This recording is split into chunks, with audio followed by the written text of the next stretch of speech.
Welcome back to Rich Stadium, Orchard Park, New York. Along with Len Dawson, this is Sam Nofer, and the Buffalo Bills and New England Patriots are about to set it up on the kicking tee.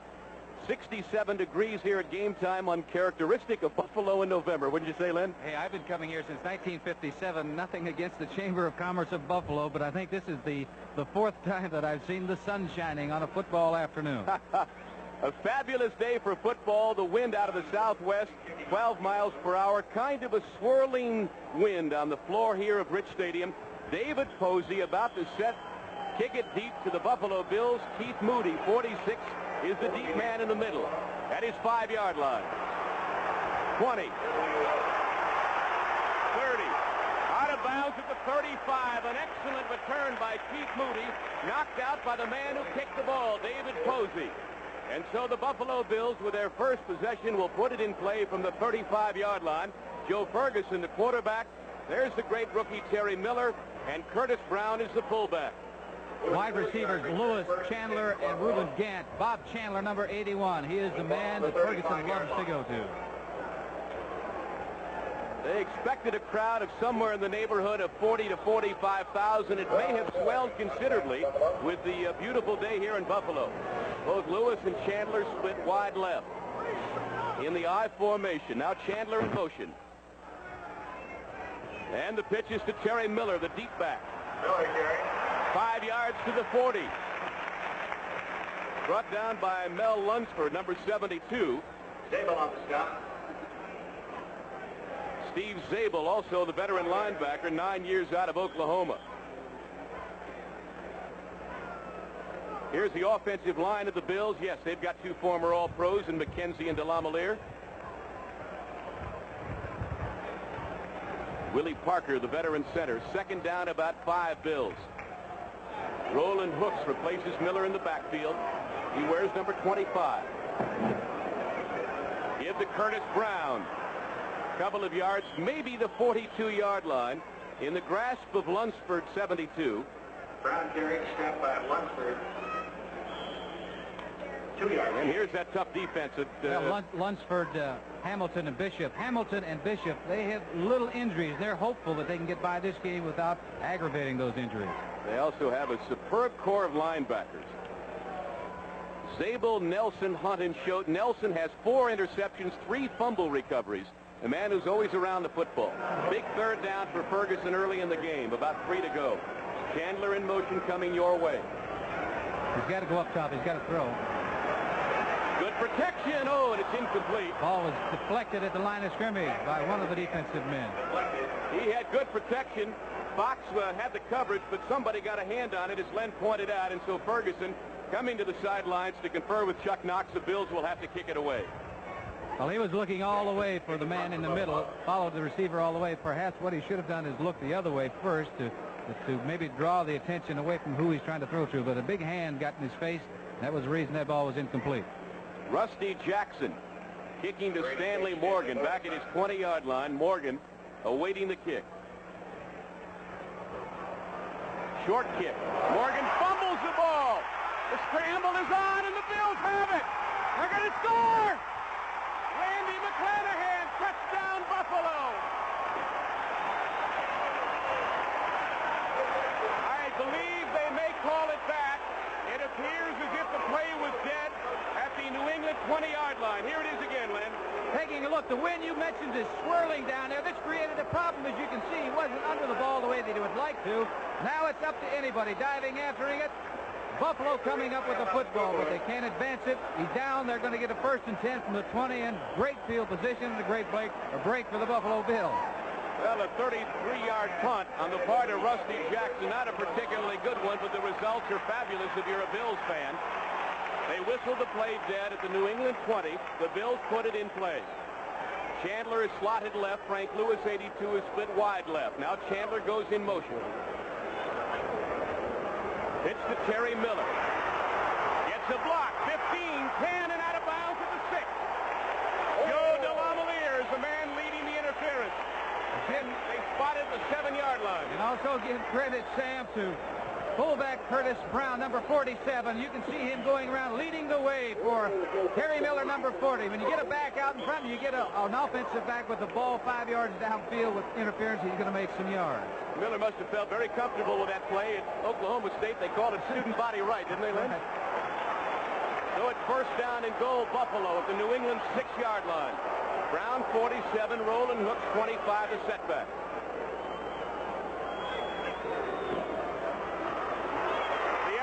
Pitch to Brown out of bounds at the 5. May have gotten a yard and a half on the play, but Ferguson doing something that's a little bit out of character, running the option. Well, that's for sure. Down there, the option is a good play because if you make a commitment by the defensive end or the linebacker, you got a shot of getting into the end zone. For credit, number 48, Tim Fox, the free safety, from coming up making a big play. If he hadn't made the tackle, that was 6 points. So it's second down, Buffalo. Goal to go at the New England 5. If you have just joined us, the Bills trying to capitalize on a fumbled punt by Stanley Morgan. High formation.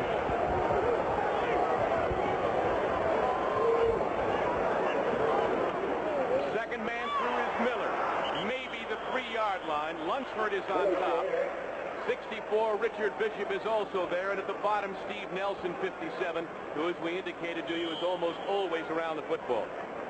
That last play, I think perhaps Ferguson might have been checking off because the Patriots jumped up there with their linebackers, jumped up with their safety, then pulled back. I think what they're trying to do perhaps is confuse Ferguson on whether it's going to be a blitz or not. The way to get out of that is get up and get off on a quick count. Miller out, Hooks in. Chuck Knox shuffling his running backs, using them as messengers. Third down, goal, Buffalo. Over the middle! Frank Lewis thrown in behind him. Pass was a bad one by Ferguson. Apparently he saw that Lewis was covered on the initial pattern, went to him late and threw it in behind him. They had a crossing pattern on that particular play, with the ends going from one side to the other. You can see right there that Lewis is going from the bottom of your screen to the top of your screen. He has a step. If the ball had been thrown properly, low and outside, it would have been a touchdown. So Tom Dempsey will attempt the 3-pointer. The ball will be spotted by Chandler at about the 11-yard line. 21-yard field goal attempt by Tom Dempsey. And there is a very interesting story. He has an anniversary coming up this Wednesday. Bobble, placement is good, and so is the kick. We'll tell you about Dempsey's anniversary later. And so the first points in the afternoon are scored by the Buffalo Bills. Tom Dempsey, 21-yard field goal, 3-0 Buffalo. Will be back in a moment. Concerned, but certainly not wanting to panic. Chuck Fairbanks on your left. Joe Ferguson, the Buffalo quarterback, on your right. Well, he's concerned because it's difficult to have a team reach a peak like they did last week against the New York Jets every week. So he knows there's a possibility of a letdown today. Knox feeling rather good at the moment. 3-0 Buffalo. Early on, first quarter, Tom Dempsey set to kick it to Raymond Claiborne at about his 10-yard line. Dempsey's kick is high and short. Claiborne at about the 22-yard line. Tries to get outside at the 30 and is dragged down at the 33-yard line. Steve Powell, number 23, is the man who brought him down. And so excellent field position for the Patriots as they put it in play for the first time this afternoon. Penalty marker was down. Referee is Chuck Heberling. Let's await his call. Calling the New England captain over for a conference. Steve Grogan and the offensive unit coming on the field.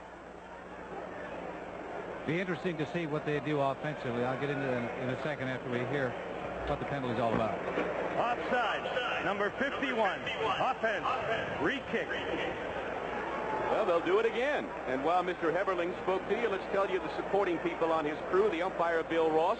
The head linesman, Al Sabato. The line judge is Bruce Alford. The back judge, Paul Bates. The side judge, Dave Perry. The field judge, Bill Stanley. Your referee is Chuck Heberling. And so the offside call will force Dempsey to kick it from his own 30. Again, Claiborne stationed in the neighborhood now of the 15-yard line. And the Bills kicking into that wind, Len. It has a factor. You can see the flag blowing around up there, particularly when you get the ball as high as Dempsey gets it. He really got it up in the air that time, but the thing only went to the 20-yard line. 3-0 Buffalo. Dempsey's 21-yard field goal after the fumble by Stanley Morgan and the recovery by Randy McClanahan. That shows you the confidence that the Patriots have. Now they're backing up that they really had excellent field position after the last kick. But I think the wind is a factor, and they probably feel that he's not going to get it any deeper than the last time. They may have a shot of bringing it back. That all sounds good. Let's see what happens. Depends if he catches it. Yeah. Claiborne at his 18, 5 yards deeper from where he started the last time, but he's already passed the line of scrimmage, and he brought it back to the 40-yard line. So on the exchange, the Patriots net about 7 yards. Claiborne returning the ball, and New England with excellent field position will start with this backfield. Steve Grogan at quarterback. Yes, Horace Ivory has earned the start over Andy Johnson. Cunningham is his running mate. When you talk about receivers, how do you defend against these three? Morgan and Jackson, the wide receivers, extreme speed, and Francis, an outstanding tight end. It's going to be difficult for the defense of Buffalo to hold them down.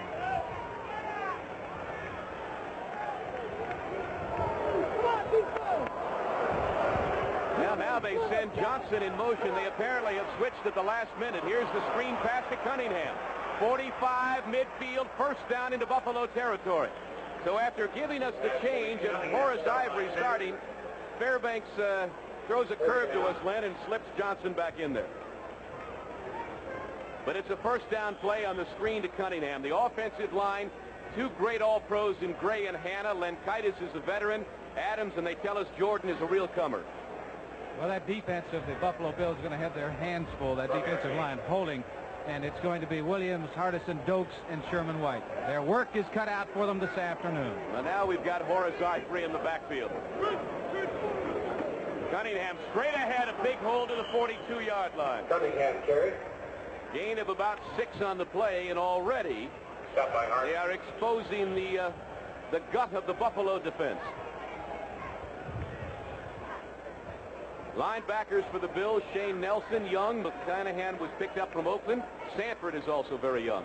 Here's the defensive backs, and the newcomer there, strong safety Steve Freeman, replacing Doug Jones, who's out for a few weeks because of a knee injury. Jim McAllister now joins Cunningham in the backfield. So we'll see about everybody in the first series. McAllister takes the ball to the 39. He'll come up a yard or two shy of the first down. He's a former All-American from UCLA now in his third year. Jim McAllister stopped by Freeman. Fairbanks is showing us everything he's got offensively early on, Len. This telecast is presented by authority of the National Football League, and it is intended for the private use of our audience. Any rebroadcast or other use of this telecast without the express written consent of the Buffalo Bills and the National Football League is prohibited. And now I see Andy Johnson. It's going to be that kind of day, folks. Well, they've got two tight ends in the ball game. Hasselbeck is in. Johnson is the man on third and short yardage situations they like to go to because Cunningham 39 is an excellent block. Third down, 1. Cunningham gets the ball. First down, breaks the tackle inside the 35 to the 34-yard line. Stopped there by Lucius Sanford, number 57. And let's isolate on Big Sam Bam. Well, I said he was a great blocker, and he is. So is 32 Johnson. You can see right there why there was a hole there and why they sent 32 Johnson in the ball game, because he did an excellent job of blocking, and 39 Cunningham an excellent job of running, which is going to make it difficult, as I said, for the Buffalo Bill defense. Cunningham closing in on 300 yards, and when he reaches it, he will be the 5th New England back to get there this season. First down, New England at the Buffalo 34. So far, everything we've talked about in the pregame show. Cunningham that time runs right into the arms of Benny Williams, a third-year man out of Mississippi, gains maybe a yard. But so far, Len, exactly as you put it, it's the great running attack of New England against the very weak running defense of Buffalo. Well, they're number one in rushing for the New England Patriots, number 28 as far as rushing defense for the Buffalo Bills. I was not surprised when they came up through a screen pass the first play, because they know that they can run on this football team. At least they feel that. Buffalo knows that what they have to do is stop them. So they may be over-anxious early. Harold Jackson split wide right. Ivory and Cunningham with the setbacks, and Grogan wants Jackson tipped up in the air and almost intercepted. Charlie Rome had a chance after Tony Green tipped it up in the air. Mario Clark also with the coverage. Number 29, Harold Jackson, extreme speed, and he is a great receiver. He has a way of getting open, but Mario Clark is there all over. Makes a good play, popping it up in the air, and generally, when a ball is popped up in the air like that, the people who have the opportunity to catch it are the defensive men, because supposedly there's only supposed to be one offensive receiver in one particular area. Well, I gave credit for the tip to Tony Green. You saw very clearly it was Mario Cart. 3rd down 7. In motion, Andy Johnson. Turns upfield. Rogan rolling right. Now has to run for it at the 30. Brought down at the 31-yard line as he gave ground. Steve Freeman, the strong safety, came up to make the stop shy of the first down. Sam Adams trying to give him a block, but to no avail, and so the Patriots have a 4th down situation. And I think perhaps it may be out of the range of the kicker Posey, but he's coming in and maybe attempting. I say they may be attempting a field goal, because this thing is going to have to travel. Let's see, it's on the 31-yard line. 49 yards. Yes, sir. Spotted there by Dick Kahn at the 39-yard line. 49-yard attempt by David Posey to tie the ball game. 48-yard field goal attempt by Posey. He's got the leg. He does indeed, but he shot it wide. Posey had the distance, but he slid it wide of the upright. And so his 49-yard attempt is no good. And the Buffalo Bills have it back. They have held, and they lead 3-0. A glorious day in Orchard Park, New York. Nice to have you with us. Well, as you look at Buffalo head coach Chuck Knox, let me advise you that he told his players this week that this game will be the most important one they've played this season, maybe the most important in the history of the franchise. Do these guys react to that kind of stuff, Lynn? Yes, they do. They better react to it, or they're not going to be here next year. 31-yard line is the line of scrimmage. I formation. Terry Miller dots the I, and Chandler goes in motion. First back is Curtis Brown, bullying his way to about the 34-yard line. It is not easy, as you can see, to run against the defense, the 3-4 defense of the Patriots. Big Sam Hunt, 5-year veteran out of Stephen Austin, is the man who made the stop after a gain of 2. Sam Hunt is a very fine linebacker, but if you're going to work on him, the one thing to do is try to get him involved in pass coverage, because he's a big, strong man. If you try to run straight at him, he's going to be able to take you on. Chandler split wide right. Frank Lewis to the left. An excellent tight shot of Joe Ferguson, the Buffalo quarterback.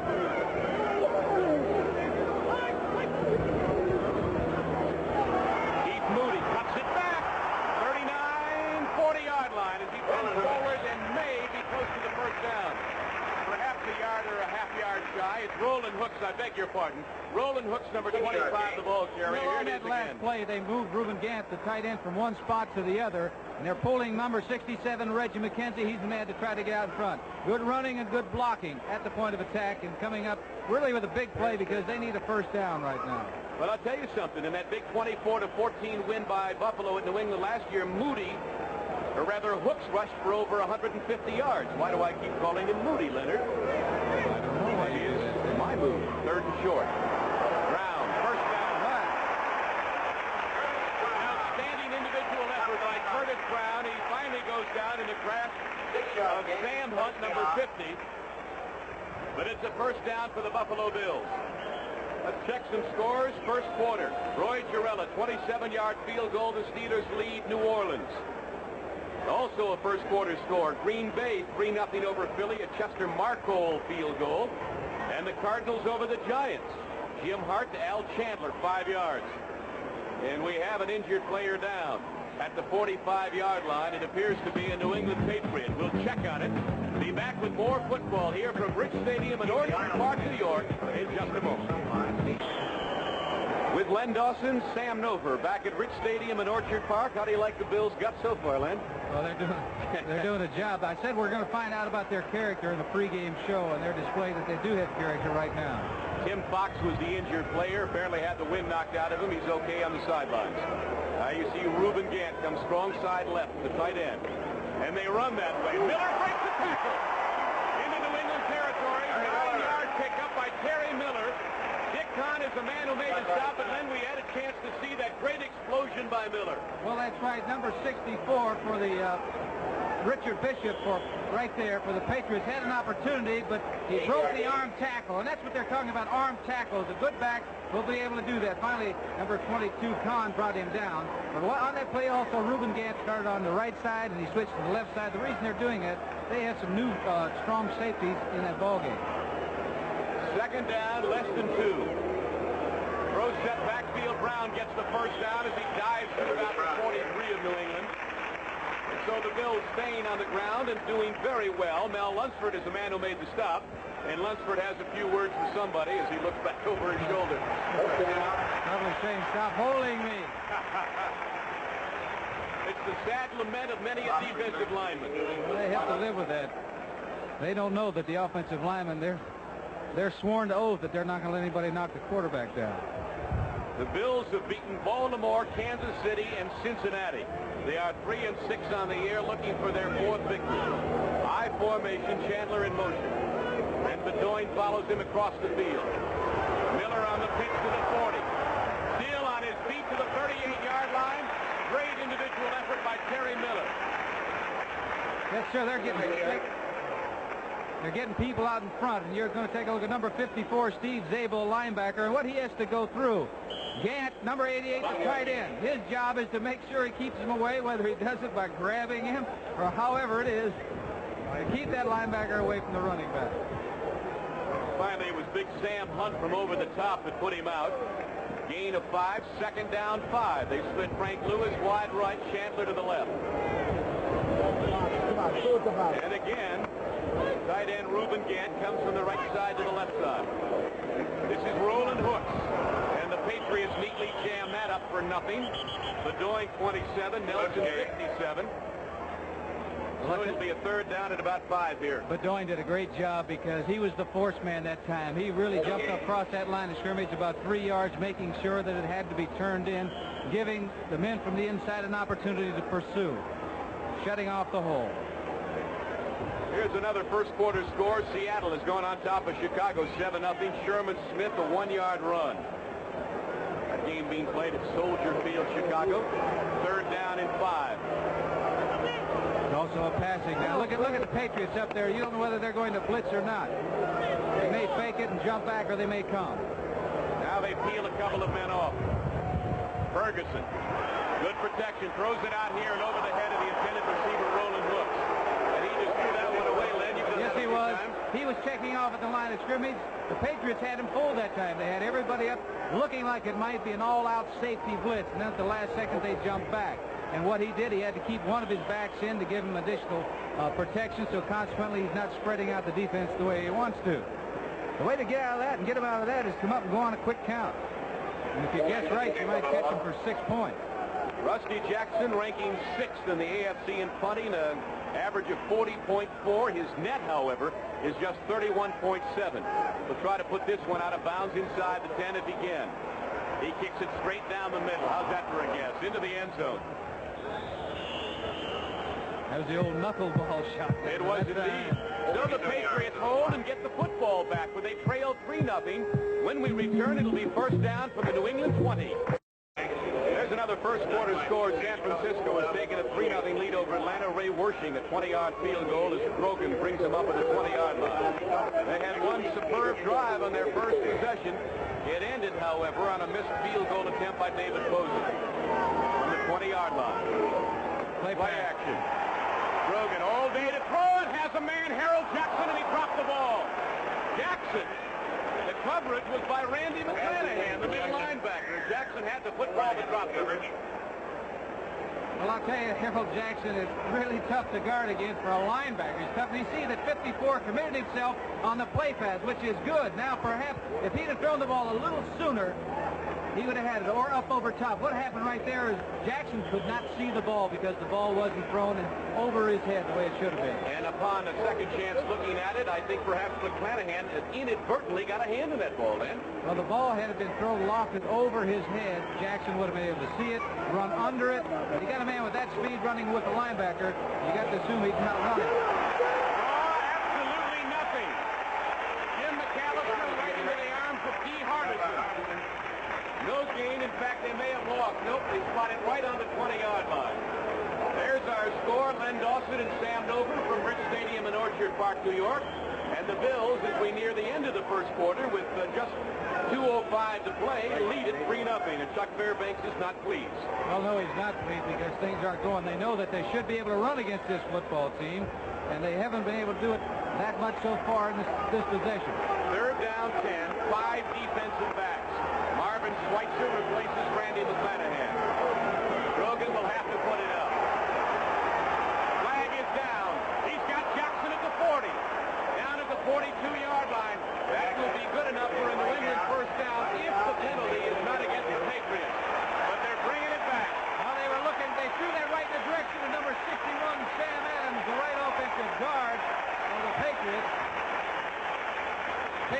Buffalo. So far, of all the breaks, they've been going for the Buffalo Bills. But when you get breaks, you must take advantage of them. So referee Chuck Heberling will walk off 10.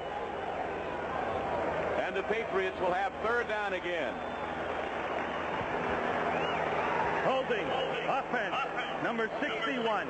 Third down. Oh, Dawson, you've got the eyes of the bionic man. I'll take it. I've had enough offensive linemen hold for me. I tell them, go ahead and hold. Yeah, do anything. Do a professional job of it, though. Don't get caught. 5 defensive backs still employed by Buffalo. Third down, 20 for Grogan. Everybody out.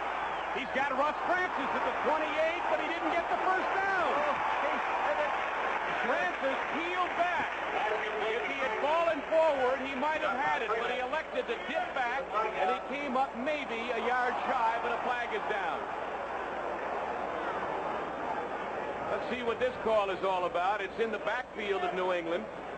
Usually that indicates a holding, but I don't know if that's the case here. It is not. He indicated flipping against the Buffalo Bills.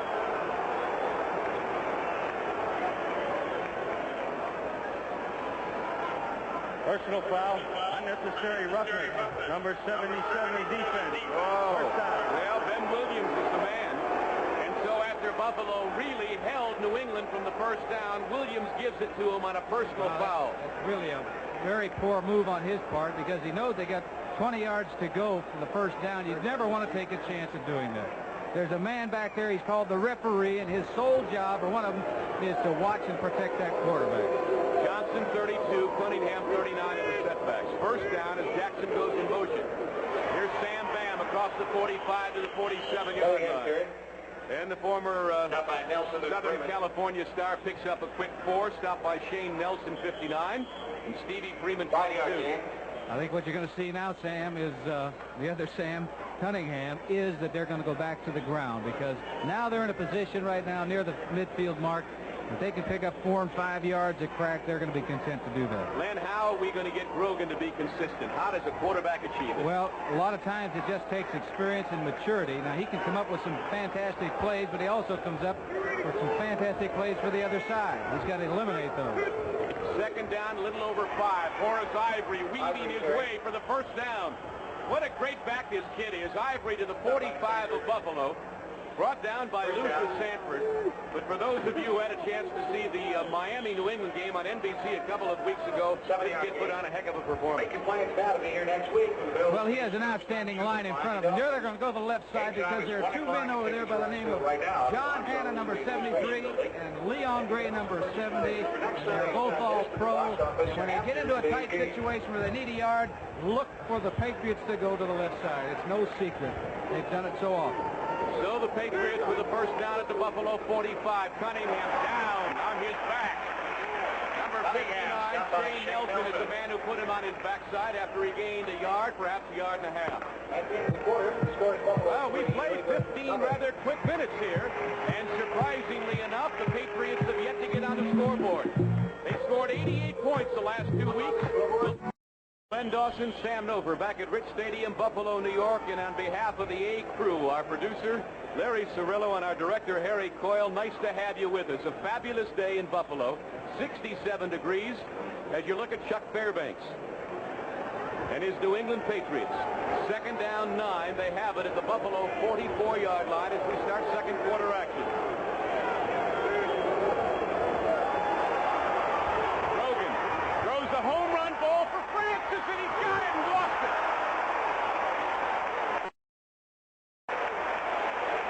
Tony Green had the coverage, but Francis had it, Len. Well, he had an opportunity to catch it. Had he made that catch, it would have been a great catch because the free safety was standing back there watching all the way, and he took a shot. I'm talking about number 43, Tony Green. He's the man that made that play because Francis had the ball in his hand, and just as he was ready to bring it in, he got nailed by number 43, Tony Green. Take a look at it. Good protection for Grogan. Steps up, going deep. Number 81, the man has come up with a lot of big catches, is Francis. You can see right there, 43 is Tony Green coming up with a good defensive play. They're number 1 in defense and pass coverage in the AFC, probably because they're last in rushing defense. Dennis Johnson, number 75, to put a little more pressure on Grogan, comes into that defensive front four. Grogan on third down has a man. It's Francis at the 35, and down he goes. They had double coverage on this outstanding tight end, Russ Francis. And the 4-year veteran from Oregon still beat him on a sideline pattern, and he may be just a hair shy of the first down, Len. Well, they did have two men, Marvin Switzer, number 21, safety, number 22, Steve Freeman. Plenty of time. He's looking for Francis all the way, which is a bad habit for a quarterback, but it was a great throw because it hit him right on the numbers, and he caught it in his hands, coming up just a little short. But they're going to go for it. They're going to go for it. They're just on at the 36-yard line. Well, they beef up that center of the line. Bill Dokes has an injured shoulder. He's been replaced by Mike Kadish. Fourth down. They've got a yard to go. Cunningham, first down. Cunningham going over the left side of his offensive line, namely Leon Gray and John Hanna, gets the first down to the Buffalo 33-yard line. I said earlier, when they get in a tight spot, they need a yard, they go to that left side. And the reason is they've got great linemen over there. They've got John Hanna, 73, number 70, Leon Gray, plus the tight end, and plus the back, Johnson, who's an excellent blocker. Len, I'm interested in something you said a moment ago, that Grogan looked for Francis all the way. How long do you stay with your primary receiver? Well, you look at the defense first. You let the defense dictate where you go. But if you follow that man and they're in the zone defense, the defensive men are going to go right with your eye. This is Horace Ivory trying to get outside, cuts it back, breaks a couple of tackles to the 31-yard line.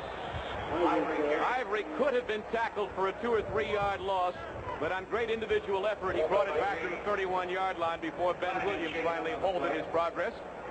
So a gain of 2. McClanahan limps off the field, number 54. Tom Graham comes on. And so the Bills going down on every play here. They've lost Dokes. Now McClanahan comes out. Well, he ran right out of his shoes. I'm talking about Horace Ivory. And you can see that there's number 54 is McClanahan, the middle linebacker. How's this for first quarter stats, Len? The Bills out rushing the Patriots 56-30, would you believe? Grogan play action. Has a man in. Shane Nelson, 34, fumbles the ball, and the Patriots get it back. But they give it to Buffalo, I believe. They say he was down. I don't know about that.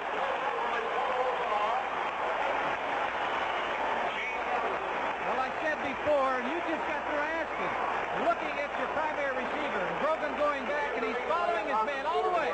All the way, he's looking at his man, and he throws it right to the linebacker. That's why I say that linebacker is following the eyes of the quarterback. If you're looking right at him, he's not going to go some other way. He's down. Once you hit down, that's a synthetic turf type of fumble. Once you hit the ground, your elbow, and the ball pops out. You are absolutely right. As you see, the third interception this year for Shane Nelson. How does he hold a football with look the at all the padding he's got on his hands, and he caught that ball in his hands, too. So the Bills have it, leading 3-0 at their own 34-yard line. Terry Miller finds a little daylight, fumbles the football. Patriots have it. Whether or not the whistle is blown, no. They say it's New England football. So the Patriots get it back on the first play from scrimmage. 48 Fox is back in the ballgame, which is good. He was injured early in the ballgame. But you see, there's nothing but a lot of folks in there. Somebody's jerking that ball loose, and there it flies right there. Sometimes it happens when you're fighting for the extra yard or two, Len. Yes, but the first thing that you must do is secure that football. There's sometimes where you get a shot, somebody hits you with the headgear or something to pop loose, but they should never be able to pull it out of your grasp. From behind, Steve Grogan. The give to Horace Ivory on the sweep. Inside the 40 and dragged down to the 38-yard line by Mike Kadish, 71. Kadish is an interesting story, Len. As you well know, the 7-year pro out of Notre Dame was very late, missed all of training camp, held out a contract dispute with the Bills, missed the first few games, and is really just now starting to get himself into shape. Well, that's a lot of yardage, isn't it? You can see that, they have so many people that can come after you. It isn't one man or two men, but they've got 5 men over 300 yards rushing, including the quarterback. Cunningham just joined them today. Second down, Grogan throws it out here, and it's incomplete. Intended for Stanley Morgan, 86. Charlie Romes had the coverage, and Romes has probably been the most effective defensive backfield man that Buffalo has had this year.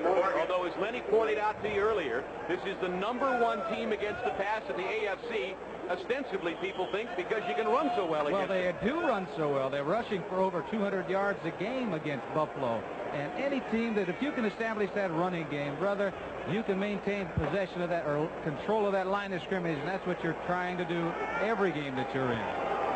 11:45 to go, second quarter, 3-0 Buffalo. Shockingly almost. Fumble in the middle. And I believe Grogan fell on it. I started to say, shockingly almost, only 3 points have been scored. Bill Lankaitis may have been guilty of illegal procedure here. You know what that play was going to be? I have no idea. That was going to be the quarterback was going to follow that center, and Grogan was going to run with that football. That's why Lankaitis was getting out of there in such a hurry. He was trying to get out of Grogan's way because there was going to be a running play. Not many quarterbacks are that fast and that great of runners that they can do it, but you just pointed out Grogan is one of the 5 players that have rushed for over 300 yards so far this year. Well, last Sunday, New England scored on their first 7 possessions. Gerald Wilson didn't punt till late in the ball game. Here's his first punt today in old buddy of yours, Len. Well, his average is about 36 yards. You can see why he never kicks the ball until they're around midfield. Oh, he boomed one. Good high kick. Bounces at the 10. Back toward the New England goal line and stopped and killed at about the 13-yard line. So Wilson punches one out inside the 15. And the Buffalo Bills are 87 yards away from their first touchdown of the day. However, they lead 3-0 over New England. On behalf of Tony Green and the rest of the guys on the field, this is Sam Nover along with Len Dawson, welcoming you back to Orchard Park, New York. Who do you think he's talking to there? Is he calling home, seeing what's for dinner? He'd probably like to, but the priority is to talk to the defensive coach up in the box. And that's exactly what he was doing. First down, Buffalo at their own 14. Miller on the sweep. Lamalier knocking some people out of there. Miller gets to about the 19-yard line for a gain of 5, and Miller has run the sweep very well today. Well, you just mentioned the reason why. Number 68, Joe DeLamielleure. When you can get an offensive guard around the corner, that means that somebody has cut off the pursuit and the guy that's supposed to handle the outside, and that was number 81, Bob Chandler. Now, he is a receiver, yes, but receivers are very instrumental in the running game because you've got to shut off that safety.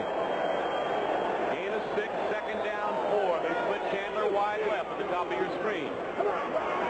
Curtis Brown, nothing there. May have lost a yard. Mel Lunsford, 72, is the first man to him. And the ever-present Steve Nelson, 5-year veteran out of North Dakota State. Yeah, Nelson made the tackle, but you just mentioned Mel Lunsford, number 72. He made the play. He turned it back into the linebacker, and that was the reason that they stopped it. Surprise, surprise. Out of Three Rivers, New Orleans has gone on top of Pittsburgh. Archie Manning, 5-yard touchdown pass to Rich Maudy. 7-3, second quarter score. Steelers have been struggling the last couple of weeks. Third down and 4 now for Joe Ferguson and the Buffalo Bills. Throws it to Reuben Gant for the first down, 30-yard line. First reception of the day for his tight end. Dick Kahn is a man who may be stopped, but Ferguson to Gant got him the first down. Well, that's good by Joe Ferguson. He's moving the pocket because it's a passing situation. Everybody in the house knows that. So you roll away from a lot of that pressure, and he's just looking to complete it for the first down, and that's what he did. Moving the pocket, something Pat Hayden did not do against the Atlanta Falcons. No, and you can see what happened, particularly with all that blitzing. And what is happening here is the Patriots are faking that safety blitz. In a passing situation. 9:09 to go, second quarter. The Bills clinging to a 3-0 lead. They came into this game as 10-point underdogs. Curtis Brown pulling his way to the 34-yard line. Good effort by Brown. Roland Hooks, 25. DeLamielleure leading the way for him. Well, I tell you, Roland Hooks has got a job now. He is a running back, and he had to block on Steve Zabel, a fine linebacker. And tried to do the job that time, but he didn't get it done. Steve Bartkowski has gone over from a yard out. Atlanta's taken a 7-3 lead over San Francisco. That's also a second quarter score. Don't forget at halftime, NFL 78. Scores and highlights of the other games that are available. Special features for you, too. Ever wonder what would happen if the NFL had to go to the metric system? Play pass. Play action. Ferguson has him made. It's intercepted by Nelson. 40-yard line. 35. 30. Down at the 25. Steve Nelson. And we talked about him. His ability to take the football away. His 4th interception of the year. Well, that was a play-action pass, and Ferguson is doing what Grogan did a while ago. He's following his man all over the field. He's looking for Chandler all the way and trying to force the ball in there. Now, there's 1, 2, 3 defensive men near that ball and 1 offensive man. Sometimes you get away with it. But a lot of times when you have linebackers with some quickness, like we have Steve Nelson, you're going to come up with an interception. So Grogan brings him out at the 25-yard line of Buffalo. Best field position the Patriots have had all day. Both wide receivers split right, and the give is to Horace Ivory for about 3 yards. Mike Kadish is the man who made the stop. Kadish joins Sherman White, Dee Hardison, and Ben Williams up front. And as I already told you, that's the 4th interception by Mr. Nelson this year, to go along with 4 fumble recoveries. An opportunist, to say the least. Well, you know, they had that play-action pass on 2nd down. 1st down is a down to do that, because what's that linebacker doing back there 20 yards? If you do it on 1st down, he's not going to be that deep. 2nd down, 6 at the 21-yard line of Buffalo. Sweet Cunningham inside the 20 and down to the 19. Cunningham, boy, Kadish is playing some football, isn't he? Well, you said he's just getting into the swing of things a minute ago. He got into the swing of things there. Great play by Mike Kadish, number 71, coming from the inside. The defensive line and linebackers did a good job of shutting it off. They're making sure that he can't go wide. That's where he wants to go. Here comes the pursuit. Number 71, Mike Kadish. That's what he's supposed to do. So Grogan has a very important 3rd and 4 situation. A possession down, double tight end situation. Hasselbeck joins Russ Francis. 2 huge tight ends. They give to Ivory outside. He's got blockers. 15. Cuts it to the 10. Touchdown! Horace Ivory! 19 yards into the end zone, and the Patriots are on the board. 19 yards. Well, I'll tell you, speed is a great asset, along with great linemen like 73 John Hanna out in front, as you can see. Number 80, Hasselbeck, doing a good job, but 73's out in front. Brother, when you get an offensive lineman that far downfield, you're going to make some yards. And when you have a man with the speed of Horace Ivory, not only going to get downfield, but you're going to score a touchdown. Well, I don't know how much they paid Hanna and Gray, but whatever they got, they earned, don't they? Posey attempting to tack on the extra point. It is Leonard Ferguson. So the Patriots waited a long time, but when they scored, they did it in very classy style, didn't they? David Posey set the ticket lead to Keith Moody, number 46 of Buffalo. New England having scored their first touchdown of the day. A short kick taken by one of the up linemen at the 30 to the 37-yard line. That is Scott Hutchinson, a rookie defensive end from Florida. Not accustomed to having to run with the football. He thought that he was a running back the way he took off there. The number of plays, it only took 3, which shows you cannot make mistakes because good teams take advantage of it. 25 yards, time elapsed is 1 minute and 25 seconds. And 19-yard run by Horace Ivory for the touchdown. And so can't make mistakes. Joe Ferguson should have thrown that ball away the last time, or put it under his arm and run with it. So from the 37-yard line, the Bills with Ferguson at the helm. Gives it to Curtis Brown, cutting back for a hole. At the 43-yard line, it just dawned on me, Len, that Miami doesn't play until 4 o'clock this afternoon. This game is going into the entire southern area. I would surmise the Dolphins are watching this one with great anticipation. I can assure you that they're looking for a little bit of help. You're always looking for some help. Well, they're just a game behind the Patriots. And they got a toughie this afternoon with the Dallas Cowboys. And they're looking for some help from the guys in blue, the Buffalo Bills, who trail at the moment 7-3. 2nd down, 4. Hooks on the sweep. Great second effort, gets him the first down to the 48-yard line. Dick Kahn is the man who tried to throw him back, but Roland Hooks, like he did last year at Foxborough, having himself quite an afternoon. Well, I'll tell you, he did a good job of cutting back because Reuben Gant, as you can see right here, trying to block Zabel, and he's stringing it out. He's not letting him get outside. So what the back has to do, and a good back does it, he cuts off that block and goes back inside. And he does it good enough for a first down. They spot the ball at the 49-yard line of Buffalo. First down from the I formation. Miller is the second back. Zabel has him and throws him down. Number 54, the 9-year veteran from Oklahoma, playing some great football and loving every minute of it. It must be a great pleasure for him to play on a good football team. Well, that's for sure. And he's playing for his old coach, too, I believe. Chuck Fairbanks, the coach at Oklahoma when Zabel was playing. Glenn, what about this New England team? They seem to be a lot like the Los Angeles Rams. Great talent. Only made the playoffs once, but never been to the big one. Well, they haven't. They are capable of winning it all. They have to put it together, and they're doing some of that this season because they've won some very close ball games. Flag is down. Brown gets about a yard at the absolute most. Like that. And the Patriots, who are superb against the run, now playing up to their abilities. Ray Sugar Bear Hamilton, 71, the nose tackle, is the man who made the stop. Well, Bill Ross, the umpire from Kansas City, called that one up. And Heberling indicated to us it was holding against Buffalo. It'll be a 10-yard walk-off, and Ferguson will have second and a mile to go here. Well, there he's going to have to start thinking about putting the football up in the air. And when you do that, you take a look at the Patriots. They may be jumping around with the safeties up near the line of scrimmage trying to confuse them. And perhaps what they should do, I'm talking about Buffalo, is come up and go on a quick count. Holding. Offense. Number 61. Second down.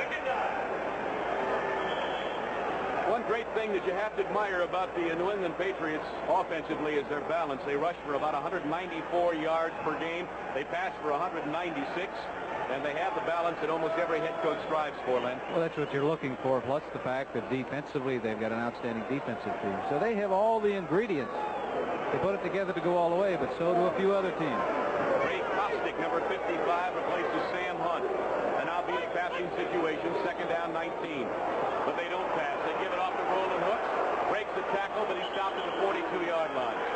Ferguson trying to cross him up. Gave it to Hooks on the draw. Went for maybe a yard or two. Well, Sam, you're not going to fool anybody from the I formation. The I formation is basically a running formation. When you get into a split backs, that means that the backs can get out of that backfield in a hurry into the pass pattern. Maybe they're not the primary receiver, but they can move linebackers away from the primary receiver. But when you're in the I formation, those backs can't get out. The I formation is primarily a running formation. As you saw, the time of possession quite even here in the first half. 3 receivers in for Buffalo. Larry Walton, 49, joins Lewis and Chandler. Stepping up in the pocket. They got him. He got away. Looks downfield, still can't find anybody. And goes down at the 46-yard line. He had Frank Lewis wide open down at the 10-yard line, but I know, Lynn, he's not looking that far downfield. He also had Bob Chandler, number 81, waving his arms in the middle of the field. But let me tell you something, mister. When they got all that beef surrounding you, want to tear your head off, it kind of impairs your vision a little bit. 4-yard gain on the play. Taking a look here, that he gets out of trouble down there. He's looking for help, believe me. He's looking for help, but there is no way to go. Back live, Rusty Jackson will kick it from his 35. Good high spiral. He's got the wind at his back this time into the end zone. Stanley Morgan was the man back. We have a flag down in the neighborhood of the New England 35-yard line. And the initial indication is it's against Buffalo. Would you have him kick it again, Lynn, I guess? I would, yes, because chances are he's not going to put it out inside the 20. You got a man back there with an opportunity to run it back.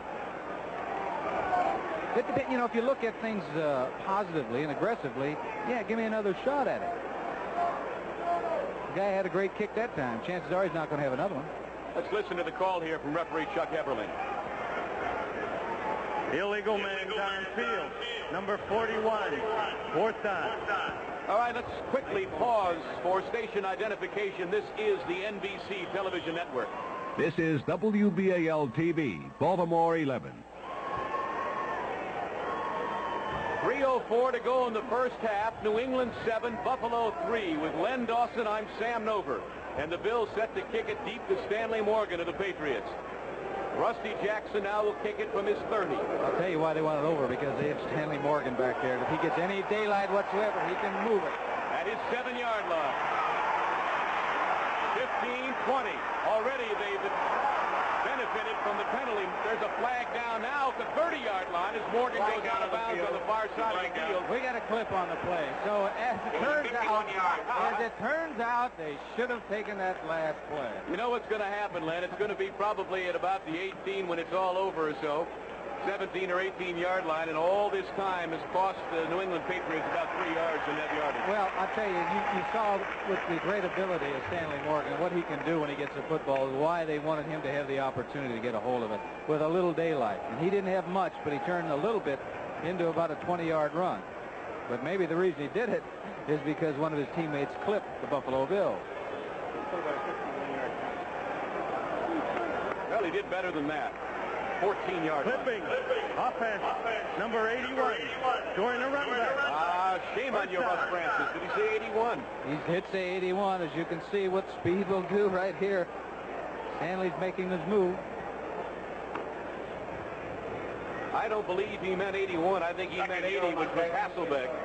I don't think Russ Francis is on the special team, and it looked like Hasselbeck hit somebody from behind. Nonetheless, the Patriots will put it in play from their own 14-yard line with 2:49 to play in the half. The preceding message was brought to you as a public service by the National Football League and NBC. That's Rich Stadium. We're in Orchard Park, New York, and we're delighted to have you with us in a 7-3 New England lead over Buffalo. The Patriots at their own 14 to Sam Cunningham. A yard, maybe 2. Stopped by the center of the line. Randy McClanahan, the middle linebacker. Well, if you were concerned about Randy McClanahan, number 54, because he went out with an injury, he is well, because he really nailed Cunningham on it. And he's even smiling. He said, I like that too. Let's do it again. Well, he got a big break when he came here on waivers from the Oakland Raiders. Young man with a lot of potential and some good size. 6'5", 225, second year out of Southwest Louisiana. Second down and 8 for Grogan and company. Play action. Oh, I didn't fool Lucius Sanford, but he still got a couple of yards, and only because he is a skilled runner. You better believe it, because number 57, Lucius Sanford, he was told, I'm telling you before the game, look, this man can run with a football. He'll have those reverses, those naked reverses over there, so you stay at home. Until he goes the other way, or make sure the play is going that way. Can you imagine Grogan's expression when he wheeled around to see Sanford waiting for him? We've hit the 2-minute warning. We'll be back here in Orchard Park, New York, with the Bills and Patriots in just a minute. Minutes left in the first half. The New England Patriots lead the Buffalo Bills 7-3. They say there's no substitute for speed, Len. You can prove it with the stats on the day. Well, that's right. Terry Miller, Buffalo, has 45 yards rushing. He leads their ball club. And Ivory, 34 yards rushing. And one of those plays, a 19-yard touchdown run. Grogan, third down, comes back with his pass and incomplete. Sanford had excellent coverage on Andy Johnson, the running back. And if the truth were known, Grogan should have never thrown it. Oh, no, it's not excellent coverage. It was like a blanket. They were one over there because Johnson was there and the linebacker was just hanging, just waiting right there for the play, like he knew what was going on. So the Bills will get the football back, presumably in excellent field position. It's just been called to our attention, Len, that Don Calhoun has not played a play this game, and to our knowledge, nothing wrong with him at all. We hadn't heard that there's anything wrong with him. Lou Picone, 89, Keith Moody, 46, and twin safety. Kicking is Gerald Wilson. Fielded by Picone, and he's down right there. An excellent special teams play by number 83, Don Westbrook, who was downfield under the punt, and Wilson was not a bad punt. So the Bills will have to start in their own territory at about the 41-yard line. Somebody else appreciated Westbrook's coverage, too. I believe that Gerald Wilson did, because that wasn't the high hanging kick. That was more of a line drive kick, but Westbrook, with their great speed, got under it. Well, NFL 78. We begin at 12:30 next Sunday afternoon. And special on a young lady who has scored more touchdowns than any other pro player. You believe it? You'll have to see it. We'll have the rest of the lineup for you in a minute. At the 41 of Buffalo. Play action, Ferguson. Setting the screen up for Curtis Brown. Look at is down. Breaks the tackle, still on his feet to midfield. 45, 40, 35, 30. Oh, and he just ran over a man. That's just 15-yard line. But a penalty marker is down.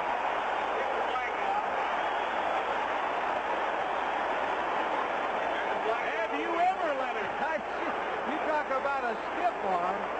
Oh, all for naught. A great individual run.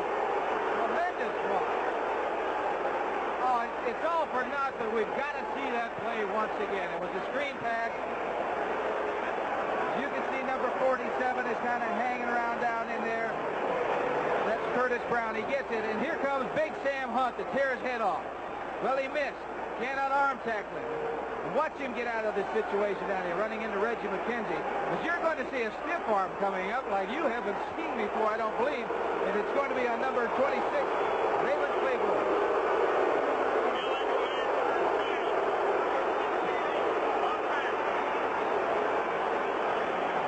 Oh, my.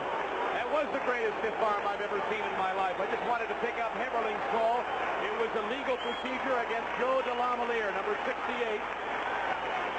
Claiborne will not soon forget that one, Leonard. Well, the next time he's going to be going for it to tackle and not to grab somebody down there. He's trying to grab him with his arm, let him get close to his body. Curtis Brown getting a standing ovation as he walks off the field. Let's quickly switch to Bryant Gumbel, NFL 78, for an update on scores. Hello, everyone. Welcome back to our NFL 78 studios. Briefly, we'll bring you up to date on what the scores are right now. New Orleans against Pittsburgh. The Saints out in front in this one, 7-3. Franco Harris needs just 3 more yards to eclipse the 7,000 mark in his 7th year. Green Bay, Philadelphia. The Packers out in front, 7-3. That one in the second quarter. New England, Buffalo. The Patriots going for their 7th in a row, leading that one 7-3 over the Bills. Minnesota Vikings out in front of the Detroit Lions. That one is 3-0 in the second quarter. The Cardinals have taken a 14-0 lead over the Giants in St. Louis. Atlanta has a 7-3 lead, and Seattle out in front of the Bears, 7-0. That's our scores up to the moment. Let's go back to Soldier Field. Kurt Gowdy and John Brody. Back here in Orchard Park, New York, the Bills have it after the penalty. Dennis Johnson, number 39, replaces Curtis Brown. Miller gets the call. 35 at the 38-yard line. He's put down very hard. Zabel, 54 at the bottom.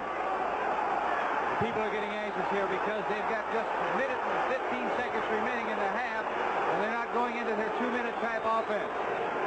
Well, I remember Buffalo and Houston game in Houston that I did earlier this season, and late in the game, Len, Chuck Knox was not very discriminate in use of the timeouts, and he's letting it run down here. Well, I'll tell you why, Glenn, because they've got about 12 yards to go before they get a first down. If they get a first down, they stay on the ground. Curtis Brown still pulling his way. Look at Brown run with the football. Flag is down. they get a 48-yard line. You might get a face mask on this one. If so, it'll be the automatic first down with 45 seconds to play. Sugar Bear Hamilton and Claiborne made the stop on Curtis Brown is running with more heart than you could ask a player to run with. He created, I guess, this penalty because he's running so hard. He's got the ball in the right hand away from trouble, but here he is. You can see that he's running. You can't grab people like this. You're grabbing them. You got to use the shoulder pads. Go down around the knees to bring those great runners down. So 45 seconds left in the half. New England continues to lead at 7-3. The Bills at least would like to get into field goal range here for Dempsey. Well, now is when they better start using the 2-minute offense. Chandler wide left, Frank Lewis to the right. How's that for a shot? Joe Ferguson. Batted down, right back into his face, and he caught the football. That was slapped right back to Ferguson, literally, and he caught it. Ferguson catches it off pass. That's probably for being a good athlete and being able to react so quickly. But here it is. He's trying to go down the middle, and you can't throw over these men. They're too tall. Raymond Hamilton, Sugar Bear, knocks it right back to him. What he should have done is knocked it down, batted it down instead of catching it. Look at him smiling there. Well, I'll tell you what happened. Because of the fact that it was a pass caught by Ferguson, Buffalo didn't quite know what to do with the clock, and 15 seconds ran off. So they're down to 30 seconds before they finally realize they better stop the clock, but it didn't stop on an incompleted pass. It was just a reactionary thing for Ferguson, but what he should have done is, you look at it now, just back that ball down the ground and go for the next play. Now it's second down. All right, what would Len Dawson do? You got 30 seconds left. You're 2nd and 15. You want to get it in field goal range. Who do you go to? They haven't gone to Frank Lewis all day. They haven't gone to anybody. They haven't gone to Frank Lewis. They haven't gone to Reuben Gant. They haven't gone to Chandler. Gant has one. Yeah, he picked up a pass and picked up a first down. But the linebackers, you know, they're either going to do one of two things. They're either coming after the quarterback, or they're going to get good depth and drop. You're going to have to throw underneath them or in between them. You don't want to give me a play. Well, I would look for the tight end would be a man that I would be looking for. One setback, it's Curtis Brown. They slot. Hooks. Marker is down. Pass was intended, I believe, for the tight end Reuben Gant. It was. But a marker is down at the Buffalo 40-yard line. And Buffalo a little slovenly at the moment. Can't quite get the act together here. Well, they're in a situation where it's tough because they know that Patriots know they have to throw the football. And the thing that they'll do so well is just start and tee off, because they're not worrying about a run. They disregard that completely. They're going after that quarterback. That's the time that the quarterback should be moving the pocket, because they're geared to go rush the quarterback about 9 yards deep right behind the offensive center. So the Bills continue to move backward. They spot the football now. I don't think Heberling knows which direction he wants to go. The discussion is with 57 Steve Nelson. Nelson says, yes, referee, I do want to take the 10-yard walk-off. So they spot it on the 38.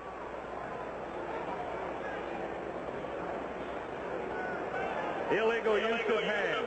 Number 61 and number 70. Offense. Take your pick. All right. And number 72. Multiple choice. The whole offensive line. Well, it was actually Devlin and Parker, 70 and 61 respectively. 3rd down and 25 with 26 seconds left in the half. The last minute of this half has taken what seems an eternity. They're going to sit another flag. Yeah, another marker is down. Miller goes out of bounds at the 45-yard line. Run out by Nelson and Tony McGee, 78. It'll be considerably shy of the first down, and the penalty against whom is separating Kostick and Reuben Gant.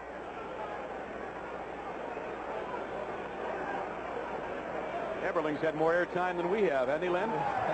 Well, for a change, it's against New England.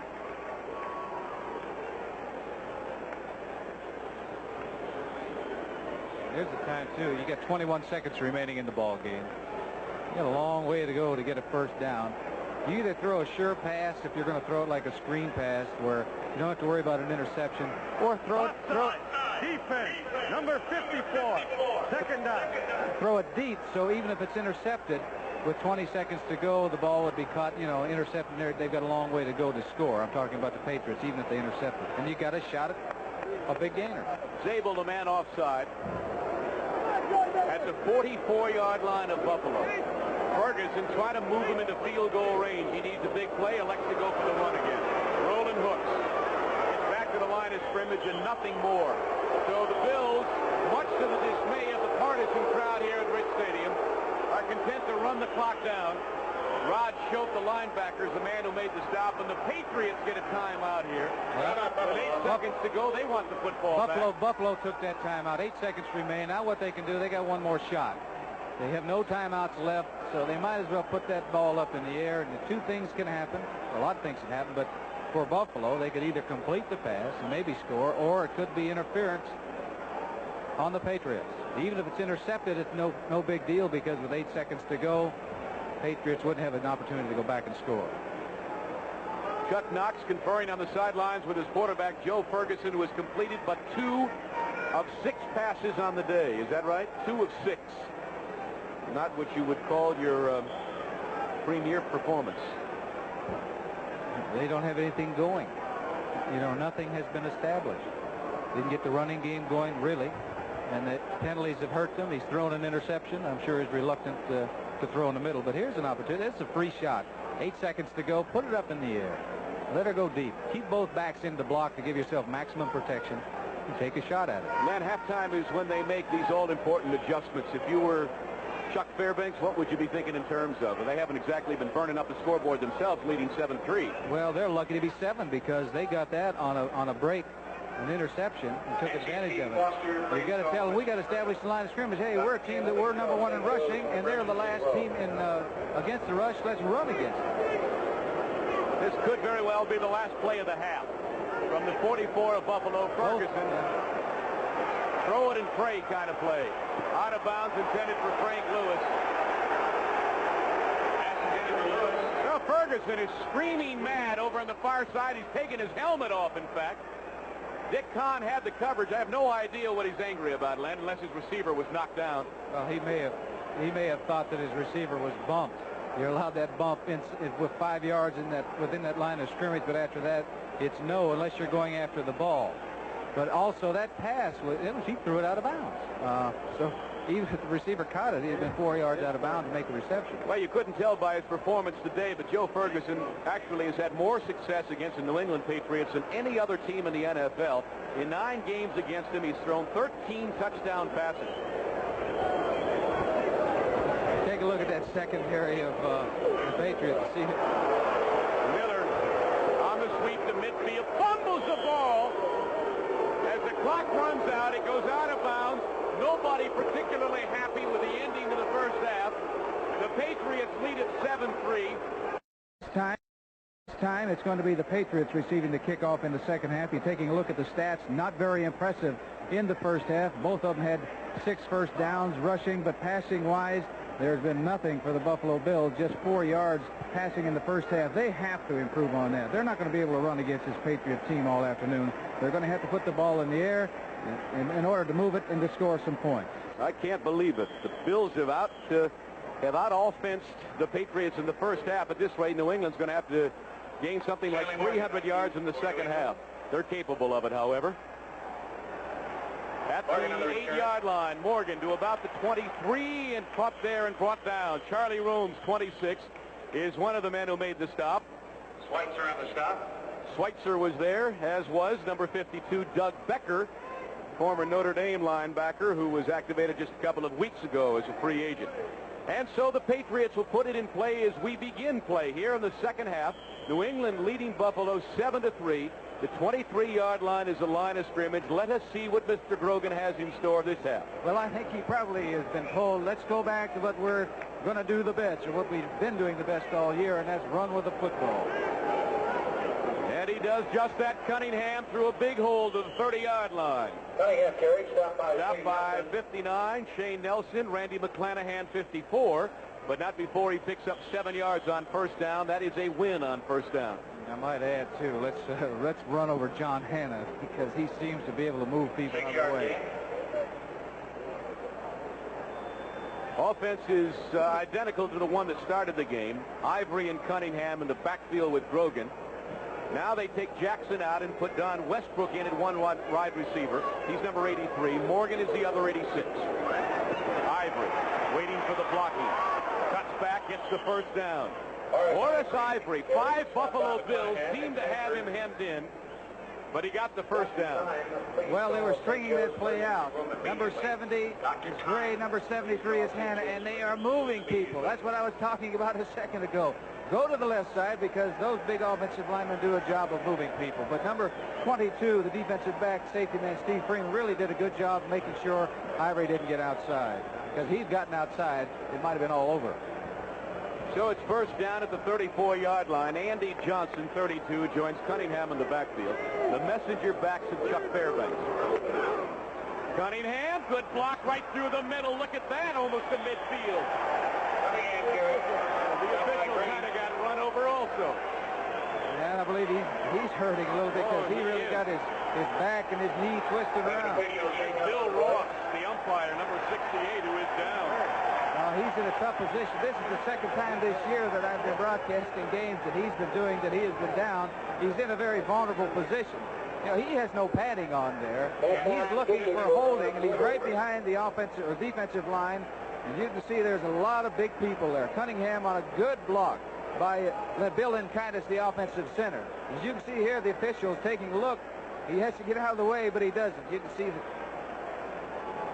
Looked like his knee. Steve Freeman is a man who came over to make the tackle, and both Freeman and Cunningham went into the umpire, Bill Ross, who is, as you can see now, just sitting up a little bit. He is still down at the 47-yard line of New England. I know what he feels like. Oh, so do I. Oh, boy. Bill was a fine basketball player at the University of Missouri. Matter of fact, I played against him when I was in college. I know he can jump. He didn't jump far enough that time to get out of the way. But he's going to gut it out, he said. Well, look at it. that. All right. Yeah, Sherman White gives him an old pat on the back. Hang in there. Hang Yes, in sir. there. We all got to play in pain. Well, they spot it now at the 46-yard line. Actually, Cunningham ran up Mr. Ross's back at about the 48, but they say he was down at the 46. First down, New England. They are tearing gigantic holes in the center of that Buffalo line now. Cunningham was nowhere but daylight. 30-yard line, out of bounds at the 25. Well, they did something a little different there, Leonard. Oh, yes, sir. That was an outstanding play by the whole offensive unit of the Patriots. Taking a look like it's a counter play. You can see Horace Ivory going one way, and they wanted the defense to think that, and they did.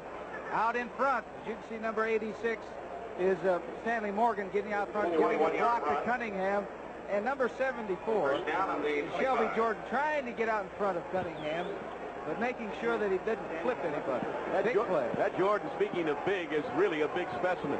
6'7", 260. They tell us he may someday play at 290 and not lose any speed. Cunningham again. Inside the 20 to the 17-yard line. Lucius Sanford throws him back with an assist from Charlie Romes. But Cunningham is really eating up the turf here at Rich Stadium in Buffalo. Second half, where have they gone? They've either gone up the middle or to the left side. They said that, I'm sure, in the locker room. Gentlemen, this is what we're going to do. There's not going to be anything fancy the second half. We're going to go out and attack this Buffalo defense. Probably Fairbanks said, gentlemen, start your engines, and that's exactly what they've done. They have really rolled. Calhoun makes his first appearance in the game, number 44. He replaces Cunningham. The Steelers have gone on top of New Orleans 10-7. Terry Bradshaw to Lynn Swan. Look at this. Horace Ivory to the 6-yard line. It'll be first down and goal to goal New England, and they have really ripped some yardage off. I'll tell you, number 73, John Hanna, can you imagine being a defensive back and looking at this big train coming at you? Number 73, and he gets clear because that means there's excellent blocking. There he is out in front. Now, I'll assure you, the defensive back, when he gets hit by 73, he's backing up. 78, Scott Hutchinson. 75, Dennis Johnson come into the Buffalo lineup to beef up that front line. First down and goal. They spot it at the 5.5-yard line. Ivory again. Outside. Touchdown, Horace Ivory. Isn't he dandy? His second of the day. They had three tight ends in the ball game that time. Russ Francis, Don Hazelbeck, both on the same side, and they had Brock, an offensive lineman, on the other side. But this is really great running by number 23, Horace Ivory. He's just gliding along, waiting for his lineman to do the job for him, and then he sees that he can't get outside, cutting back in. And you can't, that's a great move because all the defensive back can do is just what Romes did, number 26, is try to grab him. You're not going to bring Ivory down with the arm tackle.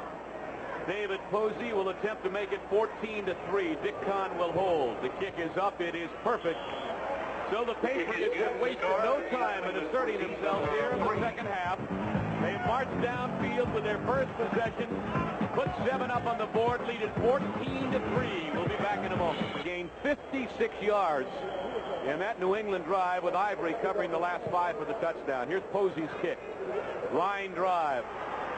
Dennis Johnson, 30, 35, almost to the 40-yard line. So Buffalo needing desperately now to get back in a hurry to assert themselves in the second half, to show New England that while they can drive the ball downfield, Len, so can Buffalo. Here's that scoring drive. That's their 7 plays, 76 yards, 3 minutes and 31 seconds. But what they did, the Patriots, they decided at halftime, I'm sure, gentlemen, we're going to the left side. Sam Cunningham, tighten up that chin strap because you're going to get the football. They scored going to the right, but it was Cunningham that got them down there. Miller and Curtis Brown are the running backs. Chandler in motion.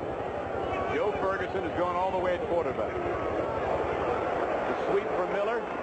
Nothing doing. Look at that great pursuit. Sam Hunt coming all the way over from the right inside linebacker position to make the stop on a sweep around the other side. Well, I'm sure that the folks can hear what is going on in the stadium here, that they're not happy with the play selection, I'm sure, of the Buffalo Bills. But the Bills, they can't afford to turn the ball over right now. Now, there are a lot of plays that you can play that are conservative plays, but you can still be aggressive. I'm talking about screen passes, passes to the backs in the flat, make those linebackers cover. Ferguson's wide receivers have not caught a pass today, namely Chandler and Lewis. Stepping up in the pocket. He's got people open. There's Frank Lewis at the 48. And a first down in New England territory. Well, all you got to do is mention it, Len, and you know you break a streak. Well, I tell you, they know that they can't go back in the pocket and throw it. So he moved out. This was designed, and he's looking all the way, throwing it low to Frank Lewis. And if you're going to throw that pass, and it's going to be off the target, which that was a little bit, you better be low and not high, because the low one you can catch, and if you don't catch it, the defense won't get it. Stop made by Steve Zabel. First down, Buffalo at the New England 48. You notice how the attitude of the fans changed in a hurry when they completed the pass for first down? They're just like fans all over America, aren't they? 14-3, the Patriots in command, and the Bills try to drive the football. The screen out to Curtis Brown. Flag is down. He breaks the tackle in the 40-yard line. That young man has more heart than anybody else that I can think of. He is not particularly big. 5'10", 203, second year out of Missouri, but runs with absolute reckless abandon, and the penalty is against Buffalo. Well, here again, the guy's coming up, the man's coming up with a great play. You can't, what Buffalo cannot afford to do is what they just got through doing. Because for two things it does. It takes away that great run, but it's demoralizing to the offensive unit. And those are plays that ineligible receiver downfield, number 70, offense. He should know better than that. Joe Devlin's a third-year man out of Iowa, and he should know better. Well, that was a screen pass, and the linemen are taught to hold for so many counts before they take off downfield. It could have been that maybe the screen took a little longer to develop, but it didn't look that way. I think maybe Joe just got a little anxious. I'm quick to point a finger, and you're quick to defend, huh? We make a heck of a combination, Dawson. First down and 20 now, back at the Buffalo 42-yard line. A little out pattern to Lewis, right where he caught his last one at the 48-yard line of New England. So they get the ball back to the line of scrimmage. They make up the yardage that they were penalized. Zabel again making the stop. He's taking those are safe passes because he's thrown low to the outside, and if his man Lewis doesn't catch the ball, his ball will be going out of bounds. He's not throwing it in the middle, because the last time that he was throwing in the middle in the first half, they come up with an interception. Second down 11. They spotted on the New England 49-yard line. But he hasn't gone deep. And you have to throw deep, even if it's not complete, to get those defensive backs off of him. See if we can't talk him into it once. Straight back out of a pro set. Looking, can't find anybody. Now Ferguson running. Throws it. Curtis Brown couldn't handle it. Just as well, because the coverage was there by Mike Haynes. Of course, Sugar Bear Hamilton was bearing down on Ferguson, and he really had no choice but to get rid of it. It'll be third down 11. That was a good play by Joe. He was getting chased out of the pocket, and you're better off, instead of trying to throw it up for grabs, to throw the ball away and come back for the next play.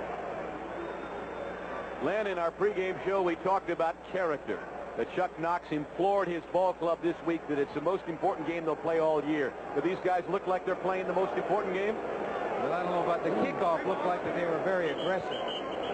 The opening kickoff, that tells you a lot about a football team.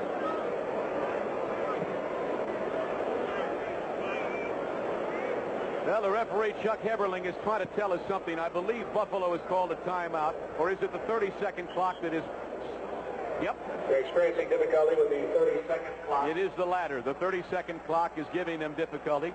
You can see it flickering on the left. Now it's going berserk.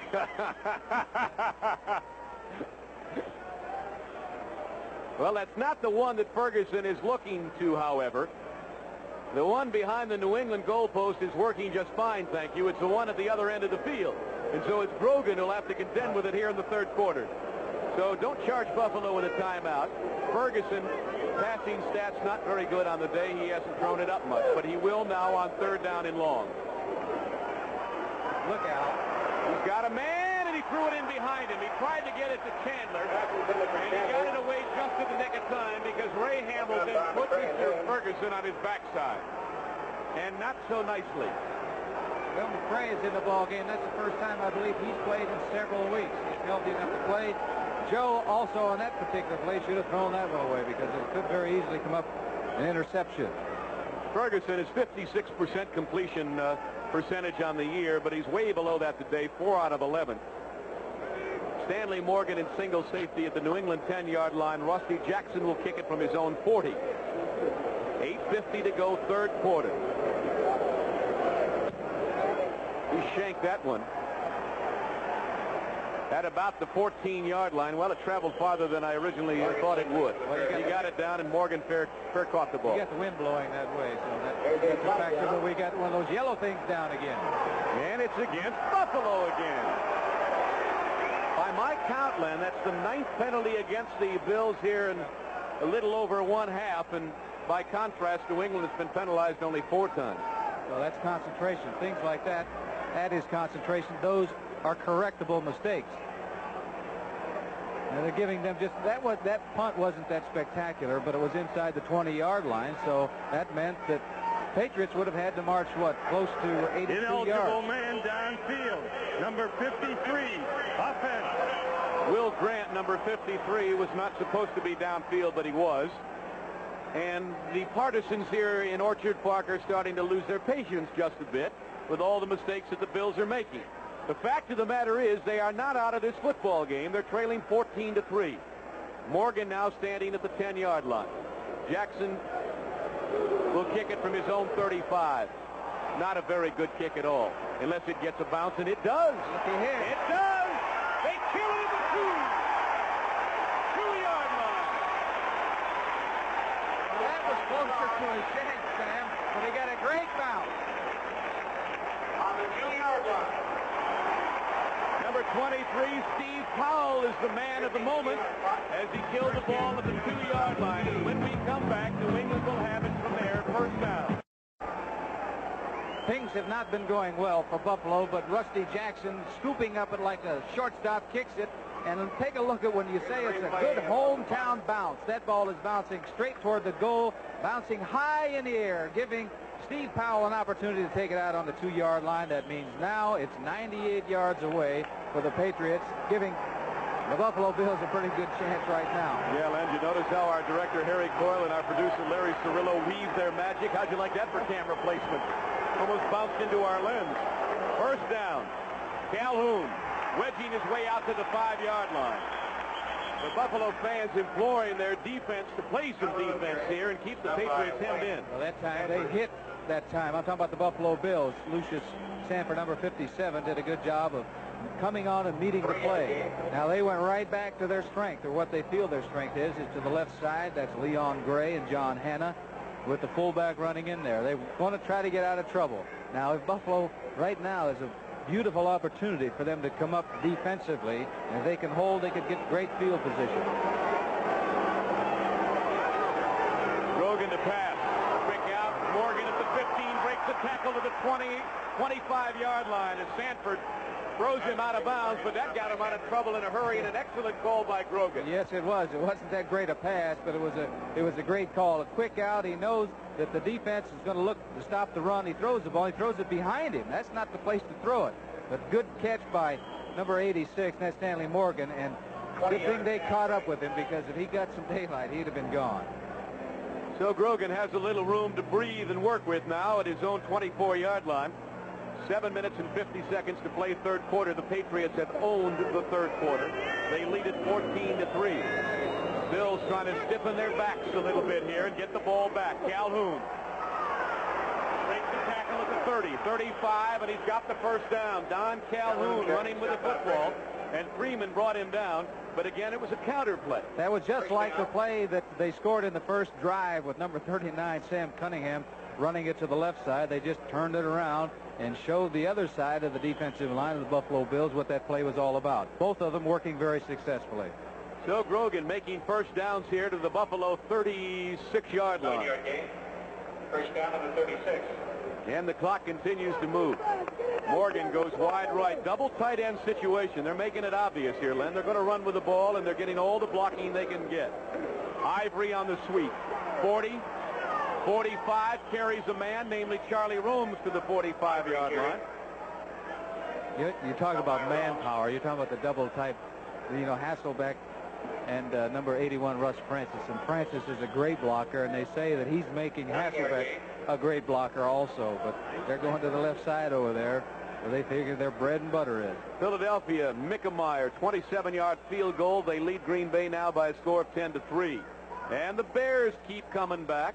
3 field goals by Bob Thomas, 14-9 Seattle. That game's in the third quarter.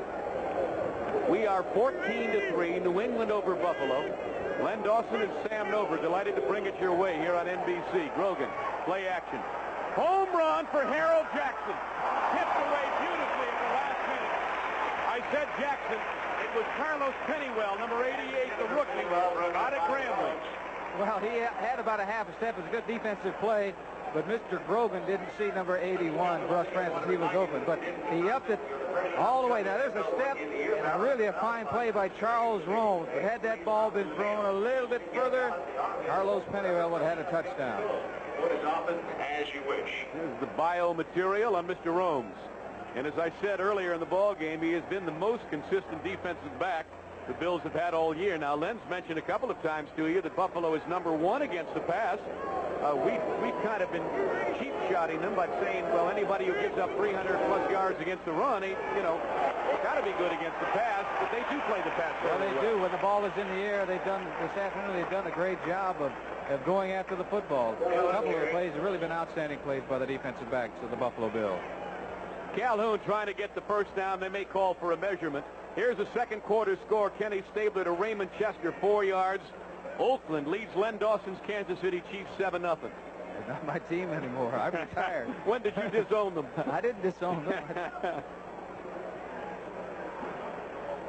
You'd like him to be yours, wouldn't you? Well, I'd like any of these. I'd like to own them. Well, it's obvious that New England's a little shy of the first down. So on third down, Cunningham and Andy Johnson make up the backfield. I beg your pardon, fourth down. They are going for it on fourth down in their own territory, leading 14-3. Fairbank shows me something. I don't know what, but he shows me something. Well, he's got 3 tight ends in there, including number 58 is Pete Brock. First down, Cunningham. Getting to the 47-yard line. Who else but Sam Bam when you need a yard or so? And he got it with plenty to spare. McClanahan is the man who made the stop on him.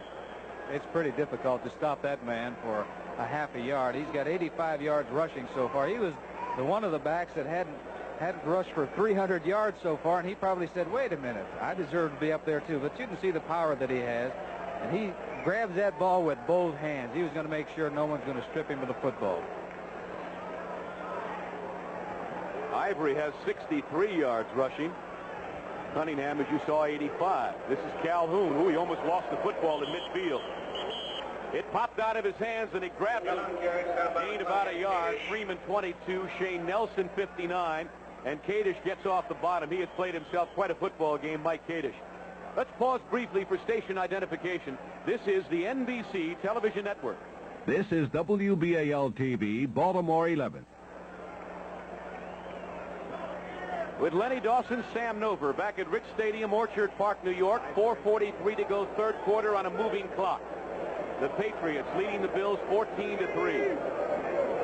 The Bills hoping that history could repeat itself this afternoon. They beat New England on this weekend last year, but so far, not today. Incomplete.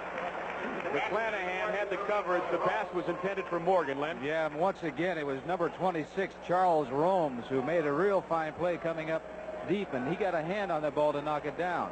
Now, what happened with the Buffalo Bills on first down, I think, was really a good play because they gambled, and they had their middle linebacker, Randy McClanahan, coming on the play. They stopped them, so they're forcing. What they have to do is force the Patriots into a passing situation. Patriots are out there with two tight ends telling you right now, hey, we're going to run the football. And if you let them get away with that, that's what they're going to do. You see Calhoun go off on the top of your screen. Johnson and Cunningham in the pro set. Grogan 3rd down and 8. The Bills again needing to face up to a big defensive play. Over the middle, he's got Johnson. And he's close to the first down. 29 is Mario Clark. McClanahan, 54, was also there, and he is very, very close to a New England first down. I would have to imagine, Len, even if he doesn't have it, if Fairbanks would gamble in his own territory, he certainly would gamble at the Buffalo 42. Yeah, yes, you would surely think so. And yes, I know. You look at the number of weapons that the Patriots have. Now, they have Russ Francis tight end. They've got two fine, speedy wide receivers. And when you start worrying about those people, he has Andy Johnson, the bread and butter man, that on third down situations he loves to go to. Len, let me ask you, Mario Clark is still down on the field, as you can see, but while we're talking about Fairbanks, how do you feel about his philosophy in that Grogan had played 30 straight ball games, every play of those 30 games, before last Sunday when Tom Owen finally got some work? Well, you know, the thing that I would think about is a couple of weeks ago against Cincinnati, Grogan had an injured hand. It was all puffed up. He couldn't take a snap from center until about a half hour before game time. He took the snap and he said, well, I can do it. In the meantime, you know, Tom Owens did all the work during the week, and he didn't get to play. And part of the thinking, I'm sure, of Chuck Fairbanks is he didn't want to destroy the confidence of Steve Grogan. But on the other hand, what about Tom Owen? What are you doing to his confidence? He knows he's a backup quarterback. He had an excellent preseason, didn't he? He had a better preseason than Steve Grogan. And my feeling is that you have the man there. If he isn't capable of playing, you know, when the other man is really hurt, then you find somebody else. Okay, 4th down. Less than a yard to go. Eddie McMillan replaces the injured Mario Clark. Grogan sneaking for the first down. I don't know. It would appear on his first thrust he got it, and he did. Everling indicates, the referee, that he got it. So the Patriots elect to have their quarterback keep the football, and Grogan has all sorts of talent when it comes to running the ball. Well, he can do it. You know, he's tall. He's 6'4", and that might be the difference between him making that first down and not. Let's check a few more scores. The Steelers have gotten a field goal, 21 yards out of Roy Girella. They lead 13-7 over New Orleans, third quarter. Minnesota has gone on top, Tarkin into Sammy White, 10-7 over the Lions. And the Giants have gotten on the board a Joe Danello field goal, 20-3. The Cardinals well on their way to their second straight win. Grogan, the home run, ball down the right sideline and knocked down. Clark came back in the ball game. It was intended for, who was that? Harold Jackson running down the right sidelines, I believe. No, it was Stanley Morgan, number 86.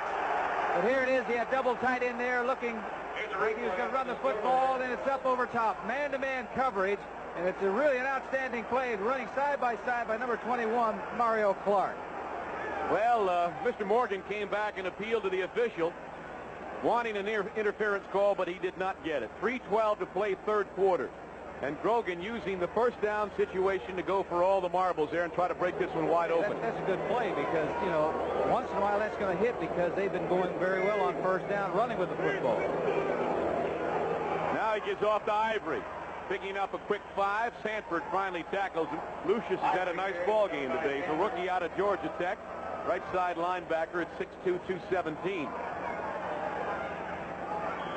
So it'll be a gain of about 5 on the carry, maybe closer to 6. Third down and 4, and Grogan's been great in third down conversions, Len. Sam, I'll tell you, he should look at this as 2 downs to make the yardage because they've been going on fourth down the last 2 times inside that area. So he can run with the football right now. Run with it and maybe pick up the first down now. 5 defensive backs for the Bills. Marvin Schweitzer. They keep it on the ground to Andy Johnson. sweeping, getting the first down. A flag is down. Johnson down the far sideline. Tackled inside the 20. Andy Johnson needing 5, picking up about 20 on the carry. But a marker is down, and it's against New England. Well, I said that they had 2 downs to get the first down, and they could run with the football because, you know, if they didn't make it, if they say they made 2 yards on that down, they come up and they're in the 4th down, they go for it once again rather than kick a field goal. But the one thing they didn't want was what this referee's going to tell you. Offense, number 61, 3rd down. Sam Adams, the 8-year veteran out of Prairie View. I don't know if I'd want those announcements being instituted if I was a lineman. Well, he is the offensive right guard, but number 73 right there is Big John Hannon. He's a truck out there. When you get an offensive guard out like that loves to hit people, you got a running game going. 3rd down and 14. Let's see what Grogan does now. He splits Jackson wide left and Morgan to the right. He escapes the rush. Throws it downfield, intending it for Jackson, and high in the air, and it's out of bounds. Deflected off Jackson. I think he came back and made, or Morgan. I keep calling Morgan Jackson, and I beg your pardon. But it was Stanley who came back for it and got a hand on it. Russ Francis was also in the area there.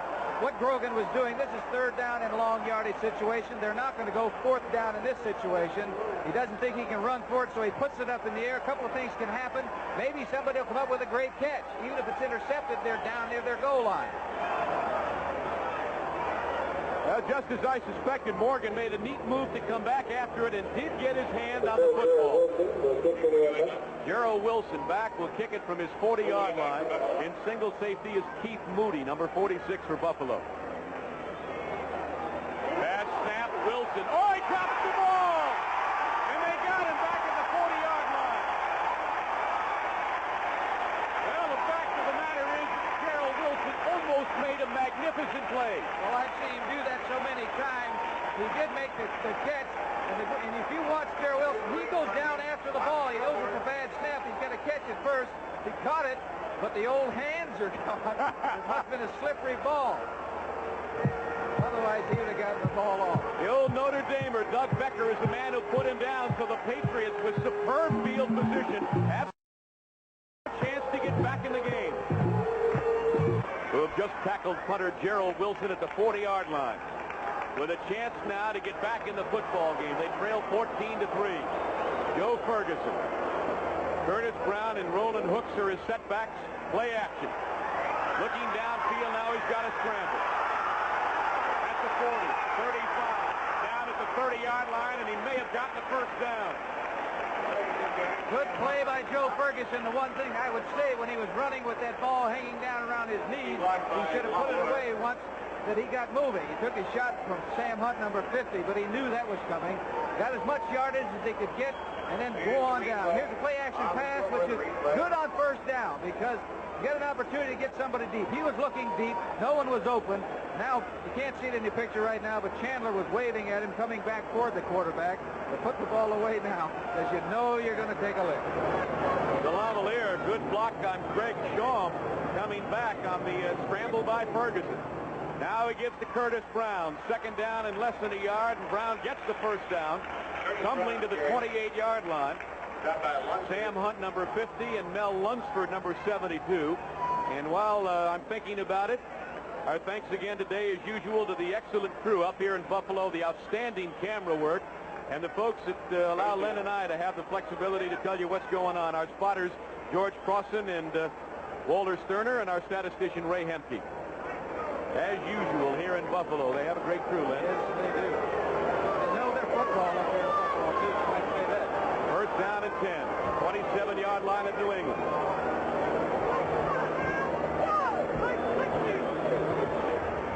Quick out. Frank Lewis trying to get away from the defensive back, Raymond Claiborne. No, sir, says Mr. Claiborne. Short yardage gain as we're running out of time here in the 3rd quarter. The clock down to 20 seconds.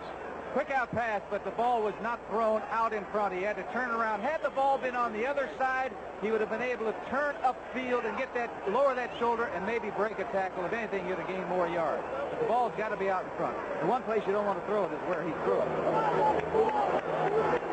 No, the gun will sound before we get off another play in the 3rd quarter. Second down, 6. Ferguson is in scoring range, and the Bills are trying desperately to get back in the football game. It's 14-3. New England will be back in a moment. Dawson Sam Nover back at Rich Stadium, Orchard Park, New York. I don't believe that 29 yards passing. Well, I'll tell you, they only had 4 yards in passing the first half. This is supposed to be a fairly good offensive machine, but they have not really got it on track today. Roland Hooks off his own left tackle, picking up some nice yardage. Oh, that was a big play, because now if they didn't make the first down, they've got 2 shots to make it. But it looks like they did. They're moving the chain, so it's first down. On a second down and 6, Hooks picks up the first down. So the Bills now as deep as they've been all afternoon at the New England 17-yard line. Ferguson has not thrown a pass complete to Bob Chandler, who has caught more passes than any man in the National Football League over the last 3.5 years, Len. 81 is his number, Mr. Chandler. You might suspect that Ferguson would look for him now. Over the middle, he's got Gant at the 8-yard line.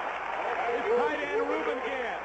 Stopped by Tim Fox, the free safety. Well, what's happening now in this last drive is that Ferguson on first down has been throwing the football. And he's been very successful. Here it is, play-action pass. He's rolling. It's a bootleg play. And Gant is coming from the lower part of your screen on over.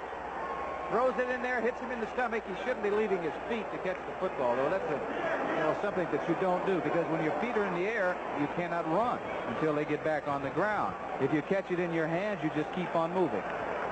First down, you see the sticks were brought in for the official measurement.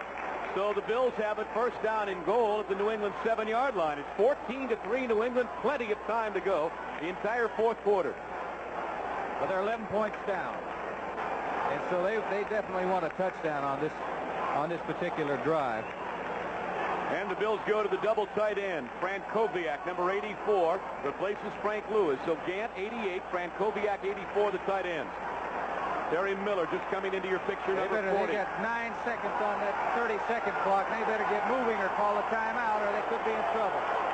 They're down to 2. They got it off. Curtis Brown cutting back at the 5-yard line.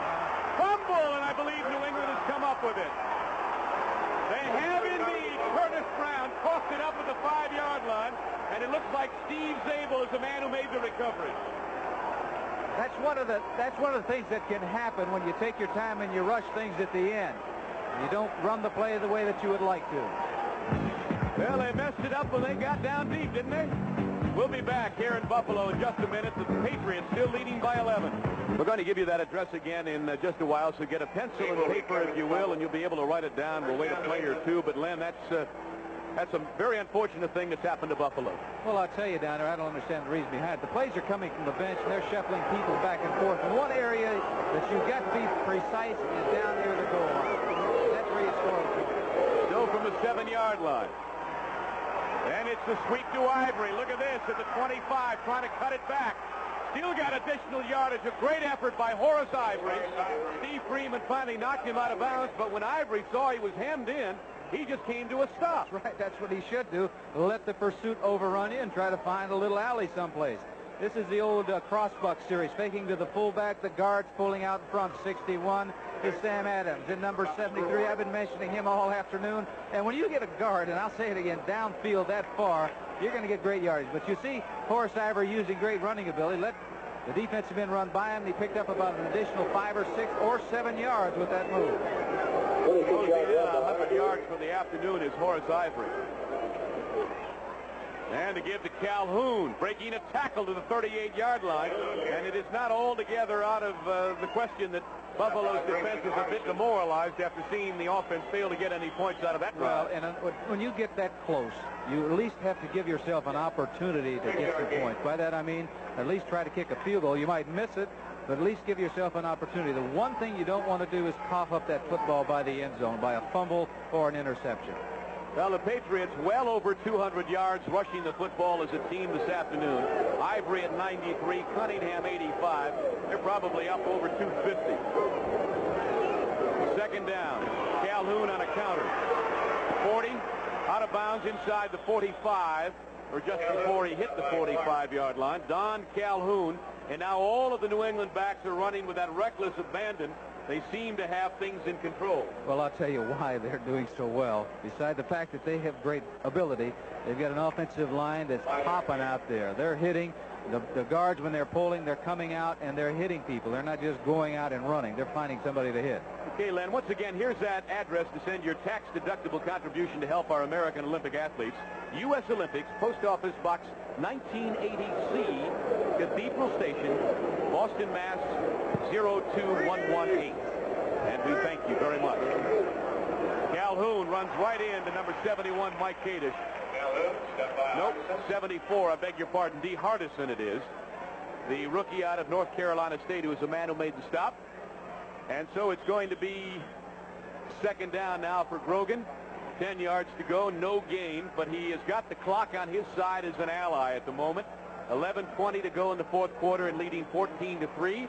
And the Patriots go to the double tight end offense. Well, what has to happen, Buffalo has to score 2 touchdowns. They're 11 points down. They've got to score 2 touchdowns. New England knows this. They'll be content, to run out the clock, pick up the first downs if they can. So they've got to stop the run. It's Ivory on the sweep, nothing doing. Lost a yard in the hill. Played very well by Shane Nelson, 59, and McClanahan, 54. And so it's third down, and Grogan really didn't want to put it up in the air, but he'll have to. Seattle leading 21-16. Zorn threw to Largent, 31 yards. Mike Phipps came right back, hit Roland Harper with a touchdown pass. 21-16 Seattle, third quarter.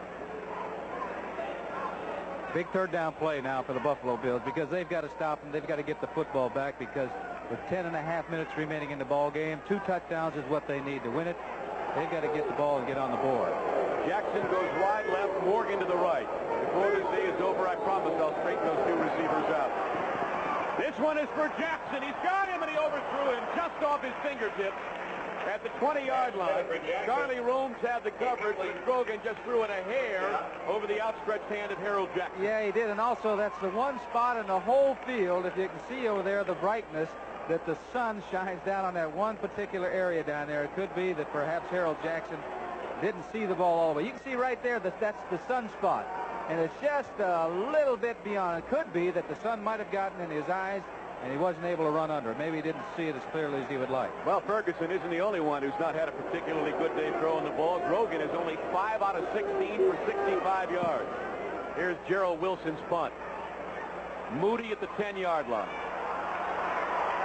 15. Trying to get outside.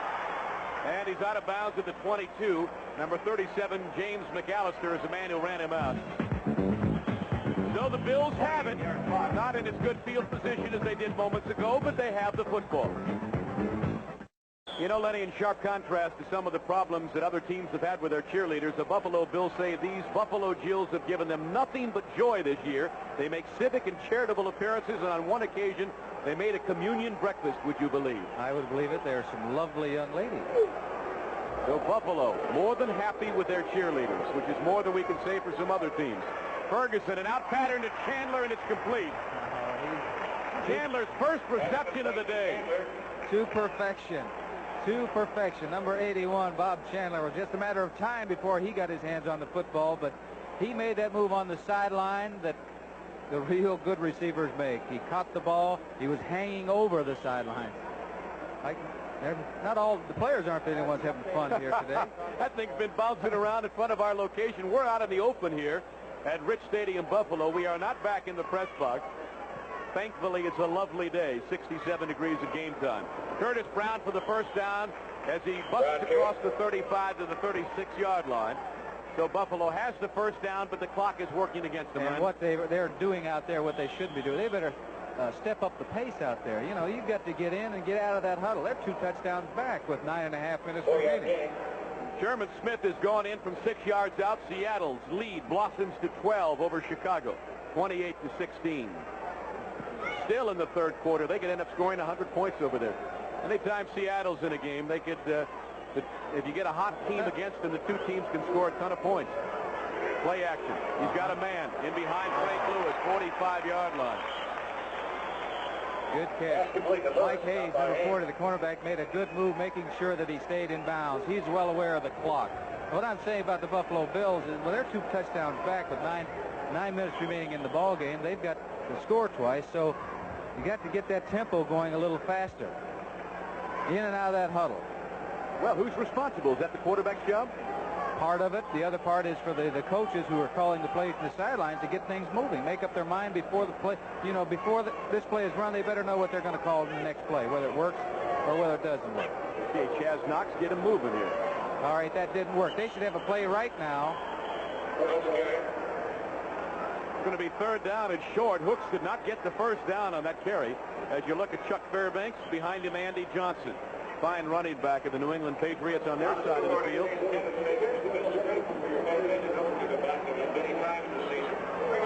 44,897 here in attendance at Rich Stadium, Orchard Park this afternoon. And incidentally, a little piece of trivia. In Buffalo here, as you see the measurement, the Bills a little shy. They have the biggest gate sale of any National Football League team. They average about 10,000 tickets sold on game day, Len. Well, that is really amazing. I think at one time they might have had, what, up to 17,000 sold on game day. I think that's unheard of in the National Football League. Of course, they'd like to have it the other way around, like most of the NFL teams, and that's to be sold out with season ticket holders. That is true. But they don't have it. That is true. So on a nice day, people look outside and say, hey, the snow isn't over our heads, so let's go see some football. Third down, less than a yard, as you saw on the measurement. Buffalo trailing New England 14-3. 8:10 to go, fourth quarter. They got to make it happen, and they got to make it happen in a hurry. Brown trying to sneak for the first down. I don't know. Well, I don't know whether he made it or not either, because they were bunched up in the middle. I'm talking about the Patriots. Richard Bishop, 64, was there. At the bottom of the pile, you see big Greg Schaum, 76, hovering over the pack, second-year man out of Michigan State. Well, referee Chuck Heberling, I believe, is calling for the chains again, so the clock is stopped. They get a lot of advice out there, those officials, from both sides. Wow. Oh. He made it. Yes, sir. Whoa. Yes, sir. Maybe an inch and a half. At the most. That's all they needed. So the drive is still alive as the Buffalo Gills go back to work, try to urge their Bills onward, trailing 14-3. Haven't really threatened except for the one time they fumbled the ball at the 5-yard line in the third quarter. Their offense has been almost non-existent. Lewis split left. Chandler in the slot goes in motion. And a little out to Chandler, trying to cut it back. And he's thrown out of bounds on the far side by Raymond Claiborne at about the 46 of New England, so he picked up 7 on the catch. That was a good throw by Ferguson that time. He's thrown a couple of those quick outs on the inside. That time he got it to the outside. Chandler was able to make the catch. Even if he had missed it, the ball would have probably bounced out of bounds. No fear of an interception, giving him an opportunity to turn and maybe pick up some additional yardage. What will bring Ferguson's confidence back to him? Obviously, it's been waning in recent weeks. The confidence will come back with success. How much of it? Well, just to know that he is doing what he is supposed to be doing and doing it well. Chandler in motion again. Prentice McRae follows him across the field. Miller on the pitch to the 45. Never really got there. The Patriots really gunning up the defense. 57 is Nelson. Zabel is there, 54. And good lateral movement by those 4 outstanding linebackers of the New England Patriots. They're trying to go 2 games up in the Miami Dolphins today. They lead by 1. The Dolphins in about 30 minutes will bump heads with the ever-tough Dallas Cowboys. Well, I'm sure Miami's saying to Buffalo, hey, get in and out of that huddle. It's 6 minutes to go, or 6 minutes, 20 seconds to go, and you're down by 2 touchdowns. Chandler wide left, Frank Lewis to the right. Lewis started out like a house of fire earlier in the year. He was acquired in an off-season trade with Pittsburgh, but he has cooled considerably. Over the middle, it's Reuben Gant, an excellent catch. And that should be good enough for a first down. He caught it in front of Tim Fox, the free safety, but Gant has been the most reliable receiver all day. Boy, he made a fine catch. This ball, he had determined he was going to Reuben Gant, because you can look at Ferguson right here. He's following him all the way. And he drills him. It's really a great catch. He uses his hands right there with a defensive man all over him. That's only his 3rd reception on the day, but all 3 have been in very key situations to keep drives alive. At the 40-yard line of New England, here come the Bills. 5:30 to go, 4th quarter. Devlin pulling out of the line to pass block before anybody else did. And that will be a legal procedure, and Mr. Devlin is having one very nasty day. Well, he's having his problems there again. You know, that's where the tempo is set. You know, that's why you want to get a quick tempo up there. Get up there and get up on a quick count. You're not fooling anybody. They're going to throw the football. Everybody in the whole stadium knows that. They're down by a couple of touchdowns. But if you get things moving. False start. Number 68. Offense. First. If you get things moving, things can maybe really pop in a hurry. Who'd he call? Delamalier, 68. Well, we have falsely accused again. The prosecution rests. Well, it was really hard for Devlin to hide on that last play.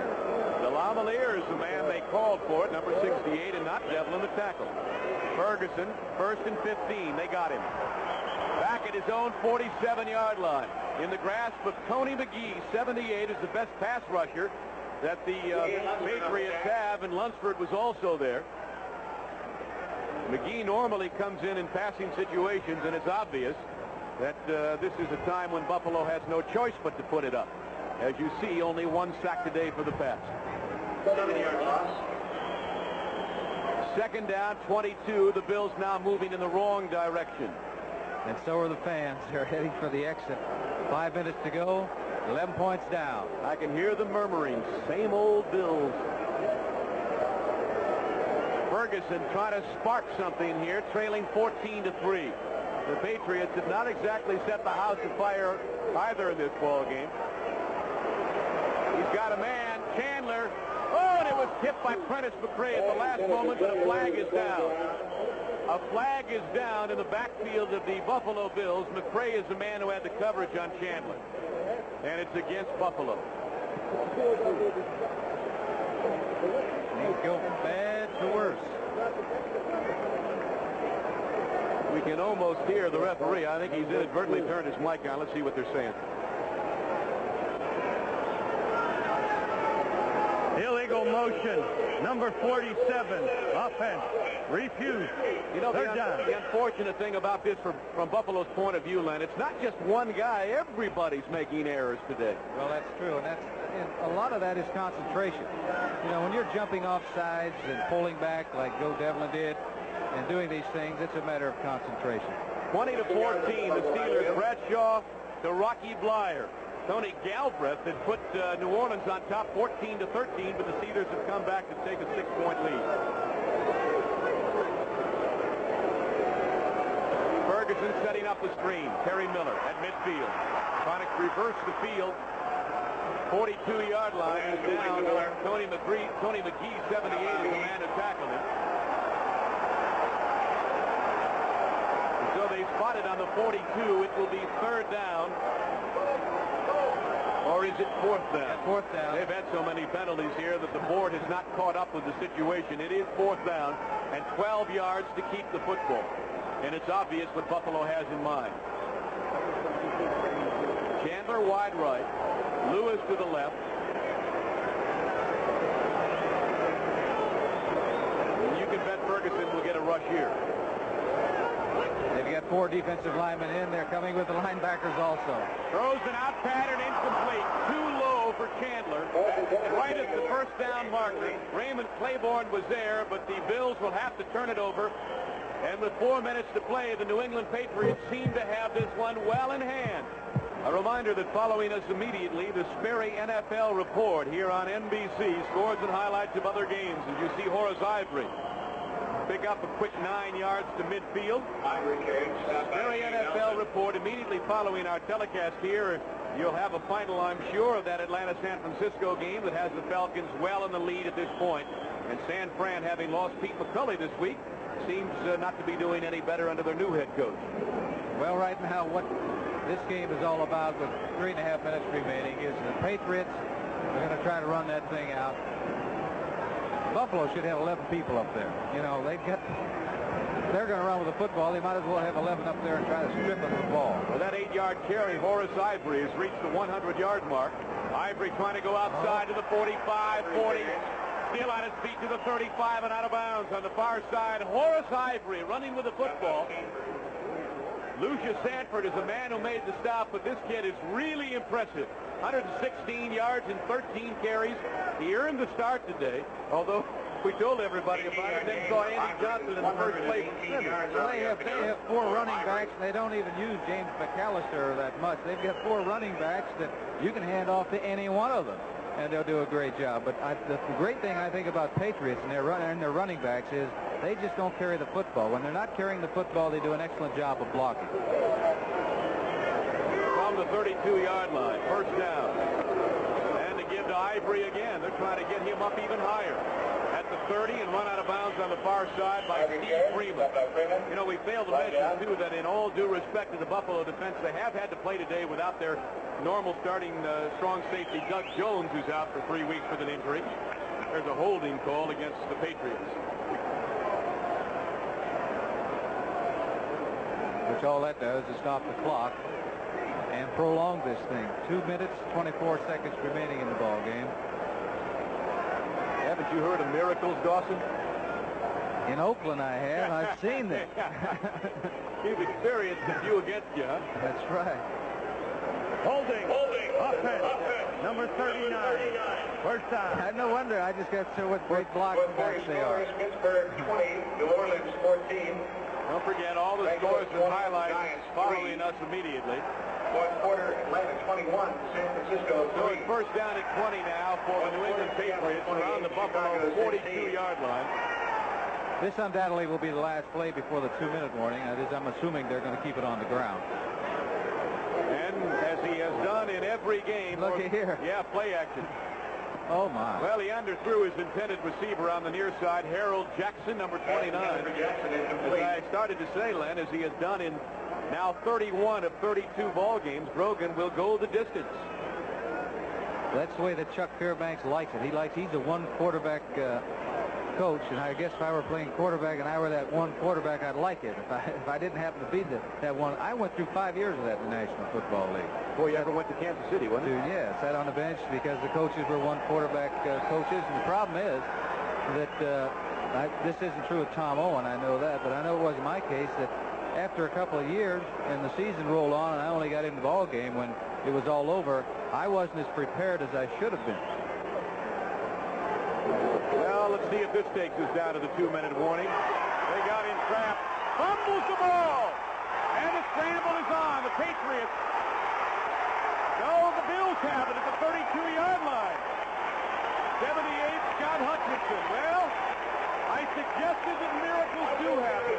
They've got a long way to go, but they got the football back. They could do it. It's 2 minutes and 10 seconds, but they've got to hit quickly.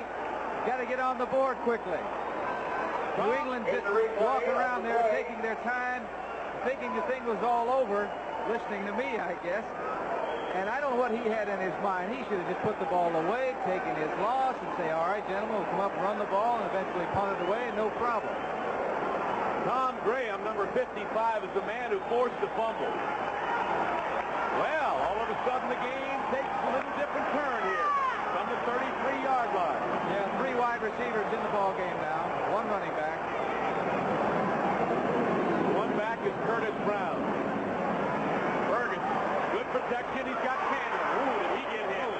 At the 27-yard line. Steve Nelson really battered him and made him pay for the completion. We've come down to the 2-minute warning. The Bills have it. The Patriots have the lead, but we ain't dead yet. We'll be right back. With Len Dawson, this is Sam Nover back at Bridge Stadium, Orchard Park, New York. Chuck Knox is thinking, Len.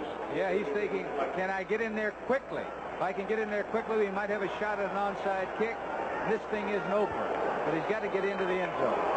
Second down and 3 at the New England 27-yard line. Chandler goes in motion. Ricky over the middle of the Browns. Inside the 20 to the 15 to the 11-yard line, but a flag is down. And it appears to be against New England. If that's the case, it's probably defensive holding, and undoubtedly they'll take that play because they're down to the 10-yard line. 10 yards away, and the clock is stopped. A break for the Buffalo Bills. They'll have it first down and 10 at the 10.5-yard line, which means Buffalo can still get the first down. without scoring the touchdown. Zabel and Fox make the stop. Here's referee Heberling. Offside. Defense. Number 57. Refuse.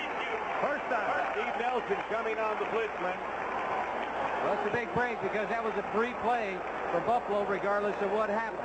As it turned out, they came up with a big play 10 yards away or just a little over 10 yards away from the touchdown. They got 4 shots. If they throw the ball 4 times, it wouldn't take more than 20 seconds, 25 seconds. Well, all of a sudden, Ferguson's stats start to look a little better. They send Roland Hooks in motion. Ferguson rolls that way. He's got Hooks. He throws in the end zone. Touchdown! Chandler! What a fabulous reception by Bob Chandler. Well, they got away with it that time, but he hadn't caught anything until just a couple of minutes ago. Now, all of a sudden, number 81 came into the ball game, came into the picture, and they're back in this ball game. There's 2 minutes to go, or almost 2 minutes to go in the game. He didn't have Hooks all by himself over here to the right, but he got it through there. Number 81, Chandler, coming up with a fine catch and keeping his feet in bounds. Look at those feet right there. That's great shot. Great shot by our camera crew and Harry Coyle. They had excellent covers. Raymond Claiborne and Prentice McCray. The more I look at that shot, the more I envy Ferguson. He really had to thread a needle. They had 10 guys on the field. They may get this one blocked. Didn't make any difference. Puts it up and good, and I think they only have 10 out there. How about this? 1:47 to play in the 4th quarter.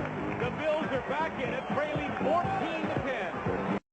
Keep thinking about that Curtis Brown fumble at the 5-yard line earlier in this half, or we could have a different ball game altogether. Well, that's correct. In particular, at that particular time, he fumbled when they didn't get any points. They had to even got 3 points at that stage. It made a big difference. Now, Tom Dempsey, I talked about this earlier. He has an anniversary Wednesday. Do you have any idea what it is, Len? his wedding anniversary. No, it's the 8th anniversary of his 63-yard field goal against the Detroit Lions.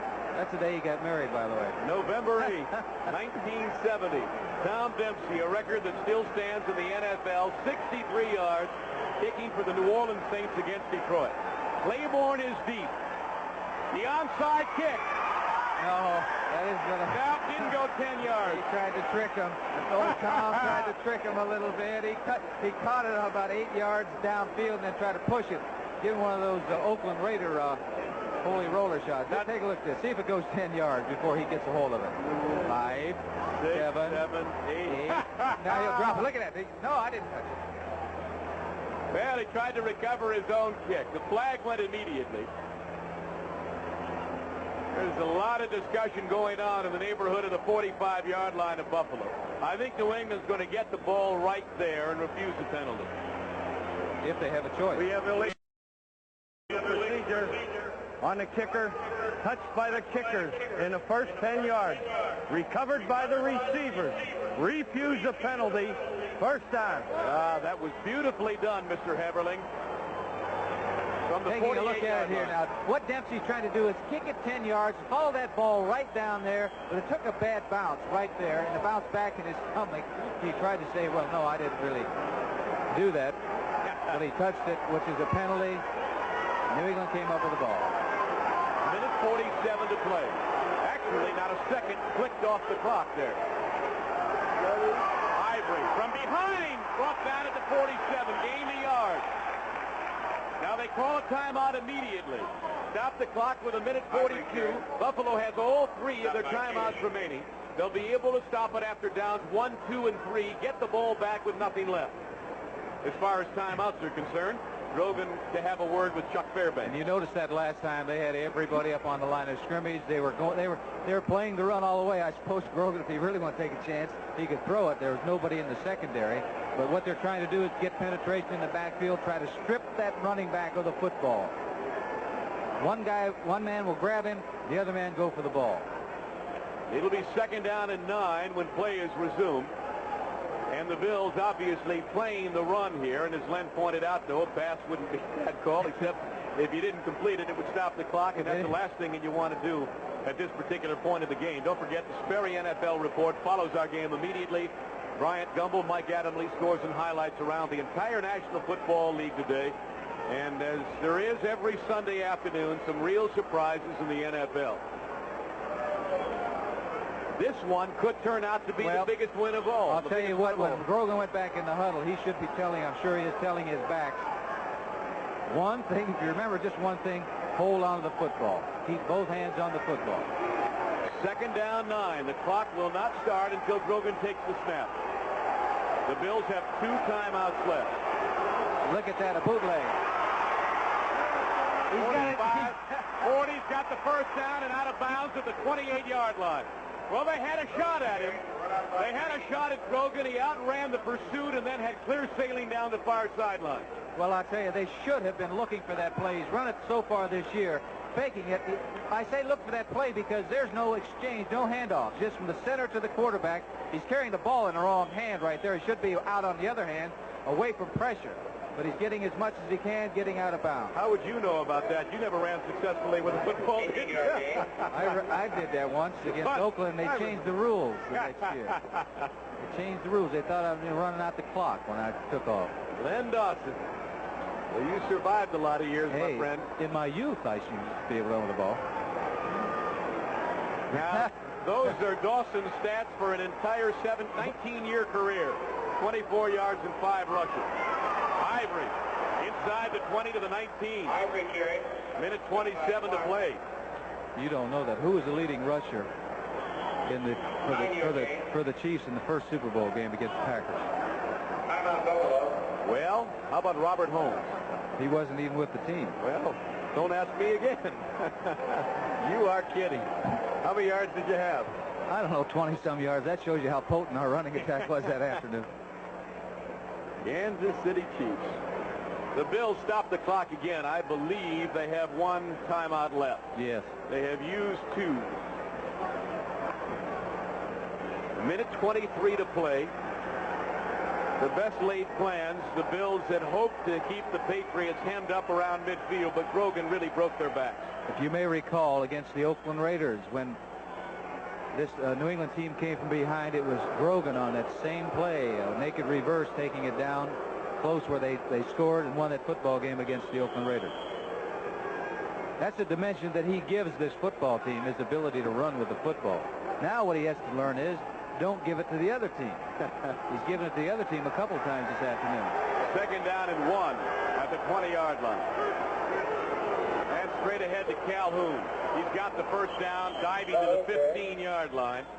And the Bills use their last timeout, stopping the clock with 1:17 to play, and they can stop it no more after this as we look at Calhoun again. Well, he's telling him just go ahead, get the first down, but hold on to the football and do it with both arms. There's a little daylight there with that football, though. If somebody would hit that, look at the way he was carrying that. We could go back with that. The way he was carrying that football, that if somebody, looky here with the magic of TV, the way he's carrying that football, if somebody would have nailed him with their headgear, that ball would have popped loose. It is not secure. That is not the proper way to carry the football.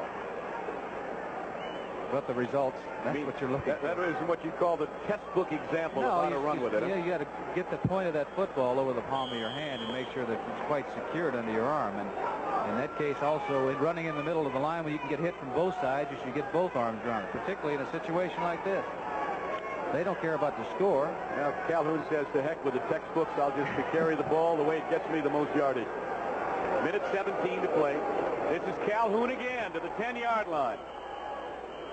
And it would appear at this point that New England has no problem in running out the clock. They have a 2nd down situation, 5 yards to go. The ball spotted right on the 10-yard line. And the clock continues to roll. We're under a minute to play. Andy Johnson comes in. Calhoun is in the backfield with him, and you see the inserted clock.